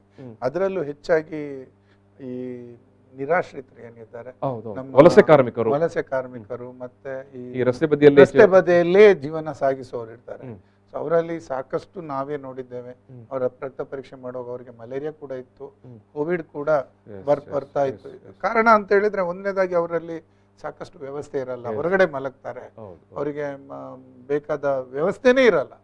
ಸೊ ಅಂತವರನ್ನು ಕೂಡ ಎಂತವ್ರು ಇದ್ರೆ ಅವರನ್ನು ಹುರಿದುಂಬಿಸಿ ಅವರಿಗೆ ಒಂದು ಪರೀಕ್ಷೆ ಮಾಡಿಸಿ ಅವರನ್ನು ಸುಸ್ಥಿತಿಯಲ್ಲಿ ಇಟ್ರೆ ಅವರಿಗೂ ಒಳ್ಳೇದು, ಅವರಿರುವ ಪರಿಸರಕ್ಕೂ ಒಳ್ಳೇದು. ಇಲ್ಲ ಅಂತ ಹೇಳಿದ್ರೆ ಅವನಲ್ಲಿ ಮತ್ತೆ ರೋಗ ಉಲ್ಬಣಿಸ್ತಾ ರೋಗವಾಹಕವಾಗಿ ಖಂಡಿತವಾಗಿಯೂ ಕೊಡ್ತಾನೆ. ಹಾಗೆ ಈ ಬಗ್ಗೆ ಜನ ಈಗ ಆಗದಿಂದ ನೀವು ಹೇಳಿದ್ದು ಅದನ್ನೇ, ಎಲ್ಲಿವರೆಗೆ ಸಮಾಜ ಅರಿತುಕೊಳ್ತದೋ ಮಲೇರಿಯಾವನ್ನು ನಿರ್ಮೂಲನ ಮಾಡೋದು ನನ್ನ ಜವಾಬ್ದಾರಿ ಕೂಡ ಅಂತ, ಅಲ್ಲಿವರೆಗೆ ನಾವು ಮಲೇರಿಯಾದಂತ ರೋಗ, ಮಲೇರಿಯಾ ಅಂತ ಅಲ್ಲ, ಇದು ಯಾವುದೇ ಸಾಂಕ್ರಾಮಿಕ ರೋಗಕ್ಕೆ ಈಗ ಇವತ್ತಿನ ಕೋವಿಡ್ಗೆ ಕೂಡ ಸಾಮಾಜಿಕವಾಗಿ ಬದ್ಧತೆ ಇಲ್ಲದಿದ್ರೆ ಅದನ್ನು ತಡೆಗಟ್ಟಲಿಕ್ಕಾಗ್ಲಿ, ಅದನ್ನು ಎದುರಿಸಲಿಕ್ಕಾಗ್ಲಿ ಸಾಧ್ಯವೇ ಇರುವುದಿಲ್ಲ. ಆ ಬಗ್ಗೆ ಜನ ಅರಿತುಕೊಳ್ಬೇಕು, ಹಾಗೂ ಸತ್ಯ ಸಂಗತಿಯನ್ನು ಮಾತ್ರ ನೋಡ್ಬೇಕು. ಎಲ್ಲೋ ವಾಟ್ಸಪ್ ಅಲ್ಲಿ ಬಂದದ್ದು, ಎಲ್ಲೋ ಯಾರೋ ಕಳಿಸಿದ ಸುದ್ದಿಗಳನ್ನು ಕಿವಿ ಕೊಡದೆ, ಅದಕ್ಕೆ ಅದರ ಯಾರು ಫೇಸ್ ಇದ್ರೆ, ಅಂದ್ರೆ ಈಗ ಮಲೇರಿಯಾದ ಬಗ್ಗೆ ನಾನು ಇವತ್ತು ಮಾತಾಡ್ತಾ ಇದ್ದೇನೆ, ನೀವು ಇವತ್ತು ನಿಮ್ಮ ಚಾನೆಲ್ ಮೂಲಕ ಹೇಳ್ತಾ ಇದ್ದೀರಾ. ಸೊ ನಾವು ಏನ್ ಹೇಳ್ತೇವೆ ಅದು ಅಥೆಂಟಿಕ್ ಆಗಿ ಅಧಿಕೃತವಾದ ಮಾಹಿತಿಗಳನ್ನೇ ನಾವು ಪಡಿಬೇಕು, ಅಧಿಕೃತವಾದ ಮಾಹಿತಿಗಳನ್ನೇ ನಾವು ಫಾರ್ವರ್ಡ್ ಮಾಡಬೇಕು. ಇವತ್ತು ನಮ್ಮ ಮಕ್ಕಳು ಮನೆಯವರು ಎಲ್ಲರೂ 24/7 ಮೊಬೈಲಲ್ಲೇ ಇರ್ತಾರೆ. ಬಂದ ಮೆಸೇಜ್ಗಳನ್ನು ಆಚೆ ಈಚೆ ನೋಡೋದಿಲ್ಲ, ಫಾರ್ವರ್ಡ್ ಮಾಡ್ತಾ ಇರ್ತಾರೆ. ಸೊ ಹಾಗಾಗಿ ನಾವು ಕೋವಿಡ್ ಸಂದರ್ಭದಲ್ಲಿ ಕೂಡ ಅನೇಕ ಆತಂಕಗಳನ್ನು ಎದುರಿಸಿದ್ದೇವೆ. ಎಲ್ಲ ಸಾಂಕ್ರಾಮಿಕ ರೋಗದಲ್ಲೂ ಇದೊಂದು ದೊಡ್ಡ ತೊಂದರೆ. ಈಗ ನಮಗೆ ಇದೆಲ್ಲ ನಮಗೆ 5 ವರ್ಷ ಮೊದಲು ಅಥವಾ ನಾವು ಸೇವೆಗೆ ಸೇರಿದಾಗ ಇಂಥ ವ್ಯವಸ್ಥೆ ಇರಲಿಲ್ಲ. ಇದೀಗ ಹೊಸದಾಗಿ ಒಂದು ಹುಟ್ಟಿಕೊಂಡಂತ ಚಾಲೆಂಜ್. ಇದೊಂದು ವಾಟ್ಸಪ್ ಯೂನಿವರ್ಸಿಟಿ ಅಂತಲೇ ಅದು ಹೇಳುವ ಹಾಗೆ. ಯಾಕಂತ ಹೇಳಿದ್ರೆ ಈಗ ಎಲ್ಲರೂ ಎಲ್ಲ ವಿಷಯದ ಬಗ್ಗೆ ಬಲ್ಲವರು ಜ್ಞಾನಿಗಳು. ಸೊ ಆ ನಿಟ್ಟಿನಲ್ಲಿ ಜನರು ಯಾವಾಗ ಅಥೆಂಟಿಕ್ ನಾಲೆಜ್ ಸಿಗತ್ತೆ ಅದನ್ನು ಯೂಸ್ ಮಾಡಿಕೊಂಡು ಇಂಥದ್ದನ್ನು ತಡೆಗಟ್ಟುವ ನಿಟ್ಟಿನಲ್ಲಿ ಯೋಚಿಸಿದ್ರೆ, ಈಗ ನಾವು ಆಗ ಹೇಳಿದೆವು ಗಪ್ಪಿ ಮೀನು. ಗಪ್ಪಿ ಮೀನು ಕೂಡ ಅದೇ ರೀತಿ. ಗಪ್ಪಿ ಮೀನು ಕೂಡ ಉಚಿತವಾಗಿ ಲಭ್ಯ ಇರ್ತದೆ ನಿಮ್ಮ ಹತ್ತಿರದ ಪ್ರಾಥಮಿಕ ಆರೋಗ್ಯ ಕೇಂದ್ರಗಳಲ್ಲಿ. ಅಲ್ಲದೆ ಕೆಲವೊಂದಷ್ಟು ನಮ್ಮಲ್ಲಿ ಕೂಡ ಜನರಿದ್ದಾರೆ, ಮಂಗಳೂರಲ್ಲಿ ಕೂಡ ಒಂದಷ್ಟು ಸ್ಥಳೀಯರಿದ್ದಾರೆ, ಅವ್ರ ಮನೆಯ ಬಾವಿಯಲ್ಲಿ ಸಾಕಷ್ಟು ಸಂಖ್ಯೆಯಲ್ಲಿ ಗಪ್ಪಿ ಮೀನಿದೆ, ಅವ್ರು ಉಚಿತವಾಗಿ ಕೊಡ್ತಾರೆ, ಅದನ್ನು ತಗೊಂಡು ಹೋಗಿ ಅಂತಲೇ ಹೇಳ್ತಾರೆ. ಅದನ್ನು ಅಂತವರು ಕೂಡ ನಮ್ಮಲ್ಲಿ ಸಾಕಷ್ಟು ಜನ ಇದ್ದಾರೆ ಸ್ಥಳೀಯರು. ಈಗ ಇದು ಈ ಒಂದು ಮಲೇರಿಯಾ ಜಾಗೃತಿಗಾಗಿ ಕೆಲಸ ಮಾಡುವವರು ಒಂದಷ್ಟು ಜನ ಇದ್ದಾರೆ. ಸೊ ಅವ್ರು ಏನ್ ಮಾಡ್ತಾರೆ, ಆ ಗಪ್ಪಿ ಮೀನನ್ನು ಉಚಿತವಾಗಿ ಕೊಡ್ತಾರೆ. ಸೊ ತಾವು ತಮ್ಮ ಮನೆಯಲ್ಲಿ ಕೆಲವೊಂದು ಜನ ಈ ವಾಟರ್ ಪ್ಲಾಂಟ್ಸ್ ಅಂತ ಇಟ್ಕೊಂಡಿರ್ತಾರೆ. ಗಾರ್ಡನ್ ಮಾಡುವ ಒಂದು ಆಸಕ್ತಿ ತುಂಬಾ ಜನಕ್ಕೆ ಇರುತ್ತೆ. ದೊಡ್ಡ ಒಂದು ಪಾತ್ರೆಯಲ್ಲಿ ಒಂದಷ್ಟು ತಾವರೆಗಳನ್ನು, ಒಂದಷ್ಟು ನೈದಿಲೆಯನ್ನು ಅಥವಾ ನೀರಿನಲ್ಲಿ ಬದುಕುವಂತ ಕೆಲವೊಂದು ಪ್ಲಾಂಟ್ಗಳನ್ನು ಸಾಕ್ತಾರೆ. ಅದರಲ್ಲಿ ಏನಾಗತ್ತೆ, ಅದರಲ್ಲೂ ಸಾಕಷ್ಟು ಸಂಖ್ಯೆಯಲ್ಲಿ ಈ ಸೊಳ್ಳೆ ಮೊಟ್ಟೆ ಇಡ್ತದೆ. ಅದರಲ್ಲಿ ನೀವು ಈ ಗಪ್ಪಿ ಮೀನನ್ನು ಸಾಕ್ಬಹುದು. ಅದು ಆ ಸೊಳ್ಳೆಯನ್ನು ಸೊಳ್ಳೆ ಮರಿ ತಿಂದು ಅದು ಬದುಕ್ತದೆ, ನಿಮ್ಗೆ ಸೊಳ್ಳೆ ಕಚ್ಚದಾಗೆ ಅದು ನೋಡ್ತದೆ. ನಮ್ಮ ಮಾಜಿ ಕಾರ್ಪೊರೇಟರ್ ಇದ್ರು ಸುರೇಶ್ ಶೆಟ್ಟಿ ಅವರು ಈಸ್ ಐಕಾನ್. ನಾವು ನಮ್ಮ ಕೆಲಸದ ಮಟ್ಟಿಗೆ ಖಂಡಿತವಾಗಿ ಅವರೊಬ್ರು ಐಕಾನ್. ಅಂದ್ರೆ ಈ ಗಪ್ಪಿ ಮೀನಿನ ಮೂವ್ಮೆಂಟ್ ಏನಿದೆ ಅದರಲ್ಲಿ ಸುಮಾರು ಆ ಜಪ್ಪು ಅವರ ಪರಿಸರದಲ್ಲಿ ಅವರು ಮಾಡಿದ ಅವಿರತವಾದ ಕೆಲಸದಿಂದಾಗಿ ಇವತ್ತಿಗೂ ಅಲ್ಲಿ ಗಪ್ಪಿ ಮೀನುಗಳಿವೆ ಮತ್ತು ಅಲ್ಲಿ ಈ ಮಲೇರಿಯಾ ಕೂಡ ಹರಡೋದು ತುಂಬಾನೇ ಕಮ್ಮಿ ಆಗಿದೆ. ಅವ್ರದ್ದು ಸೇವೆ ಹೇಗಿತ್ತು ಅಂತ ಹೇಳಿದ್ರೆ ಅದು ಯಾವುದೇ ನಿಸ್ವಾರ್ಥವಾದ ನಿಜವಾದ ಮಲೇರಿಯಾದ ಸೇವೆ ಆಗಿತ್ತು. ಯಾವುದೇ ರೀತಿ ಅವರು ಕಟ್ಟುನಿಟ್ಟಾಗೂ ಇದ್ರು. ನಮ್ಗೆ ತುಂಬಾ ಒಂದು ದೊಡ್ಡ ಆಸ್ತಿ ಅವರು. ನಾವು ದೊಡ್ಡ ಆಸ್ತಿಯನ್ನು ಕಳ್ಕೊಂಡಿದ್ದೇವೆ. ಅವರು ಇಲ್ಲೇ ಹೋದ್ರು ಕೂಡ ಬಾಟ್ಲಲ್ಲಿ ಒಂದಷ್ಟು ಖಂಡಿತವಾಗಿ ಹಾಗೂ ಅದರ ಬಗ್ಗೆ ಅಥೆಂಟಿಕ್ ಆಗಿ ಮಾತಾಡ್ತಾ ಇದ್ರು. ನೋಡಿ, ಇದು ಗಪ್ಪಿ ಮೀನು, ಇದು ಲಾರ್ವಾ. ಎಲ್ಲಿವರೆಗೆ ಅಂತ ಹೇಳಿದ್ರೆ, ನಾನು ಅವರು ಸಾಕಷ್ಟು ಸಮಯ ನಾವು ಫೀಲ್ಡ್ಗೆ ಹೋಗಿದ್ದೇವೆ. ನಾವು ಹೋಗುವಾಗ ಅವ್ರು ಏನ್ ಮಾಡ್ತಾ ಇದ್ರು ಅಂತ ಹೇಳಿದ್ರೆ 2 ಬೀಕರ್ ಹಿಡ್ಕೊಂಡು ಹೋಗ್ತಾ ಇದ್ರು. ಒಂದರಲ್ಲಿ ಲಾರ್ವಾ, ಒಂದರಲ್ಲಿ ಗಪ್ಪಿ ಮೀನು. ಈ ಲಾರ್ವಾದ ಬೀಕರಿಗೆ ಗಪ್ಪಿ ಮೀನನ್ನು ಹಾಕಿ ಆ ಮೀನು ಯಾವ ರೀತಿ ಲಾರ್ವಾವನ್ನು ತಿಂತದೆ ಅಂತ ಜನರಿಗೆ ತೋರಿಸ್ಕೊಡ್ತಾ ಇದ್ರು. ಅಷ್ಟೊಂದು ಪ್ರಾಕ್ಟಿಕಲ್ ಆಗಿ. ಇವತ್ತು ಅವ್ರು ಇಲ್ಲ ಅನ್ನೋದೇ ನಮ್ಗೆ ಒಂದು ದೊಡ್ಡ ನಷ್ಟ.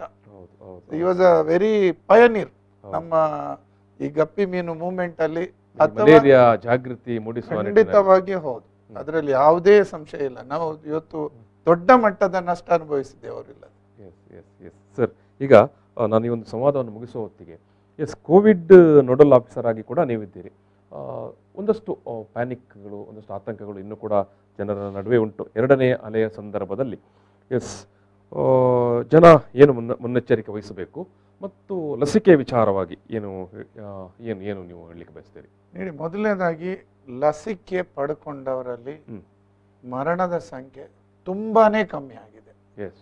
ಲಸಿಕೆ ಪಡ್ಕೊಂಡ ನಂತರ ಅವರಿಗೆ ಕೊರೋನಾ ಬಂದ್ರೆ ಅದು ಹೇಗೆ ನಾವು ಕ್ಲಾಸಿಫೈ ಮಾಡ್ಬೋದು ಅಂತ ಹೇಳಿದ್ರೆ, ಯಾರು ಮರಣ ಹೊಂದುವ ಸಾಧ್ಯತೆ ಇದ್ದು ಅವ್ರು ಕೇವಲ ICU ಮಾತ್ರ ಹೋಗಿದ್ದಾರೆ. ಯಾರು ICUಗೆ ಹೋಗುವ ಸಾಧ್ಯತೆ ಇತ್ತು ಅವರು ಆಸ್ಪತ್ರೆ ಬೆಡ್ಗೆ ಮಾತ್ರ ಹೋಗಿದ್ದಾರೆ. ಯಾರು ಆಸ್ಪತ್ರೆ ಬೆಡ್ಗೆ ಹೋಗುವ ಸಾಧ್ಯ ಇತ್ತು ಅವ್ರ ಮನೆಯಲ್ಲೇ ಉಳ್ಕೊಂಡಿದ್ದಾರೆ. ಯಾರೆಲ್ಲ ಲಸಿಕೆ ಪಡ್ಕೊಂಡಿದ್ದಾರೆ ಅಷ್ಟೊಂದು ಮಟ್ಟದ ಡಿಫರೆನ್ಸ್ ಆಗಿದೆ. ಸಿವಿಯರ್ನೆಸ್ ಅನ್ನೋದು ಖಂಡಿತವಾಗಿ ಕಮ್ಮಿ ಆಗ್ತದೆ. ಇನ್ನಷ್ಟು ಜನರಲ್ಲಿ ಒಂದು ಗೊಂದಲ ಇದೆ. ನೋಡಿ, ಅಂತೆ ಅವರಿಗೆ ಲಸಿಕೆ ಪಡ್ಕೊಂಡ್ರು, ಆಮೇಲೂ ಅವರಿಗೆ ಕೊರೋನಾ ಪಾಸಿಟಿವ್ ಆಗಿದೆ. ನೋಡಿ, ಯಾರು ಎಲ್ಲೂ ಹೇಳಲಿಲ್ಲ ಕೊರೋನಾ ಬಾರದಾಗ ಏನು ನಾವು ಕವಚ ಹಾಕುವುದಲ್ಲ. ಅದು ನೀವು ಮಲೇರಿಯಾದ ವಿಚಾರಕ್ಕೆ ಬಂದಾಗಲೇ ಆರಂಭದಲ್ಲೇ ಹೇಳಿದರೆ, ಮಲೇರಿಯಾವನ್ನು ಸಂಪೂರ್ಣ ನಿರ್ಮೂಲನ ಮಾಡುವ ಮದ್ದು ಇಲ್ಲ. ಆದರೆ ನಾವು ನಮ್ಮ ಜಾಗೃತಿ ಮೂಲಕ ಅದನ್ನು ನಿಯಂತ್ರಣ ಮಾಡಲಿಕ್ಕೆ ಸಾಧ್ಯ ಅಂತ. ಆದ್ರೆ ಲಸಿಕೆ ಪಡ್ಕೊಂಡ ಕೂಡಲೇ ವೈರೇಮಿಯಾ ಕಮ್ಮಿ ಆಗ್ತದೆ, ನಿಮ್ಮಲ್ಲಿ ಉತ್ತಮವಾದ ಪ್ರತಿರೋಧ ಶಕ್ತಿ ಜಾಸ್ತಿ ಆಗ್ತದೆ, ವೈರಸ್ನ ಶಕ್ತಿ ಕುಂಠಿತ ಆಗ್ತದೆ. ಆದ ಕಾರಣ ಏನು ಲಸಿಕೆ ಪಡಿಬೇಕು ಅದು ಖಂಡಿತ ಒಳ್ಳೇದು, ಪಡಿಲೇಬೇಕು. ಮತ್ತೆ ಇನ್ನೊಂದು ಅದರಲ್ಲಿ ಒಂದು ಸಂಶಯ ಇದೆ, ನನಗೆ ಡಯಾಬಿಟಿಸ್ ಇದೆ ನಾನು ಪಡ್ಕೊಳ್ಬೋದಾ, ನನಗೆ BP ಇದೆ ನಾನು ಪಡ್ಕೊಳ್ಬೋದಾ, ನನಗೆ ಹಾರ್ಟ್ ಇದು ಆಪರೇಷನ್ ಆಗಿದೆ ನಾನು ಪಡ್ಕೊಳ್ಬೋದಾ, ನನಗೇನೋ ದೊಡ್ಡ ಕಾಯಿಲೆ ಇದೆ ನಾನು ಪಡ್ಕೊಳ್ಬೋದಾ? ಹಾಗೆ ನೋಡಿದ್ರೆ ಮೊದಲು ಪಡಿಬೇಕಾದವರೇ ಅವರು.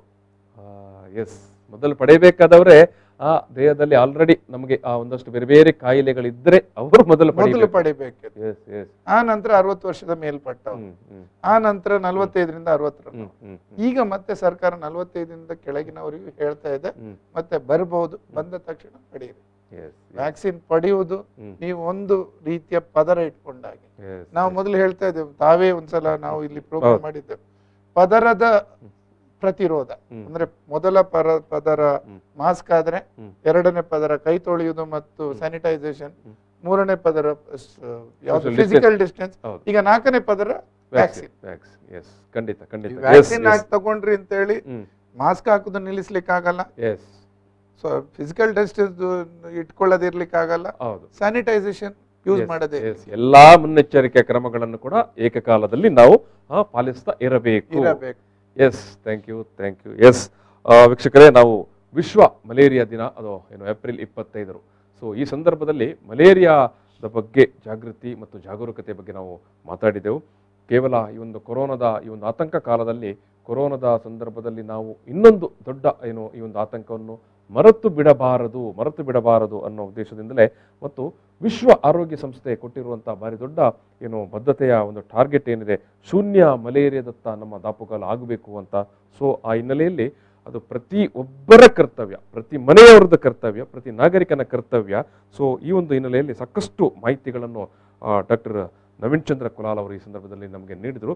ನಾನು ಮತ್ತೊಮ್ಮೆ ಅವರ ಇಲಾಖೆಯ 24x7 ಏನು ಕಾರ್ಯನಿರ್ವಹಿಸುವಂಥ ದೂರವಾಣಿ ಸಂಖ್ಯೆಯನ್ನು ನಾನು ಮತ್ತೊಮ್ಮೆ ಇಲ್ಲಿ ಹೇಳ್ತೇನೆ, 9448556872, 9448556872, 9448556872.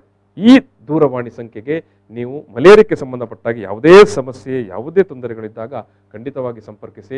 ನಿಮ್ಮ ಮನೆ ಬಾಗಿಲಿಗೆ ಬಂದು ರಕ್ತ ಪರೀಕ್ಷೆ ಮಾಡ್ತಾರೆ.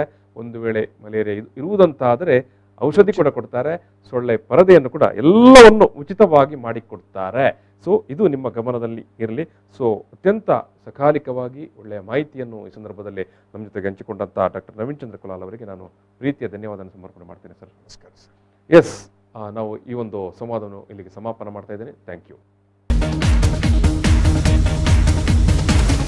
ಪ್ರಚಲಿತ ಈ ಕಾರ್ಯಕ್ರಮದ ಪ್ರಾಯೋಜಕರು ರೋಹನ್ ಕಾರ್ಪೊರೇಷನ್, ಸಹ ಪ್ರಾಯೋಜಕರು father Muller's charitable trust, Nippon Paint, Asia's real #1 paint. SDM college Ujire.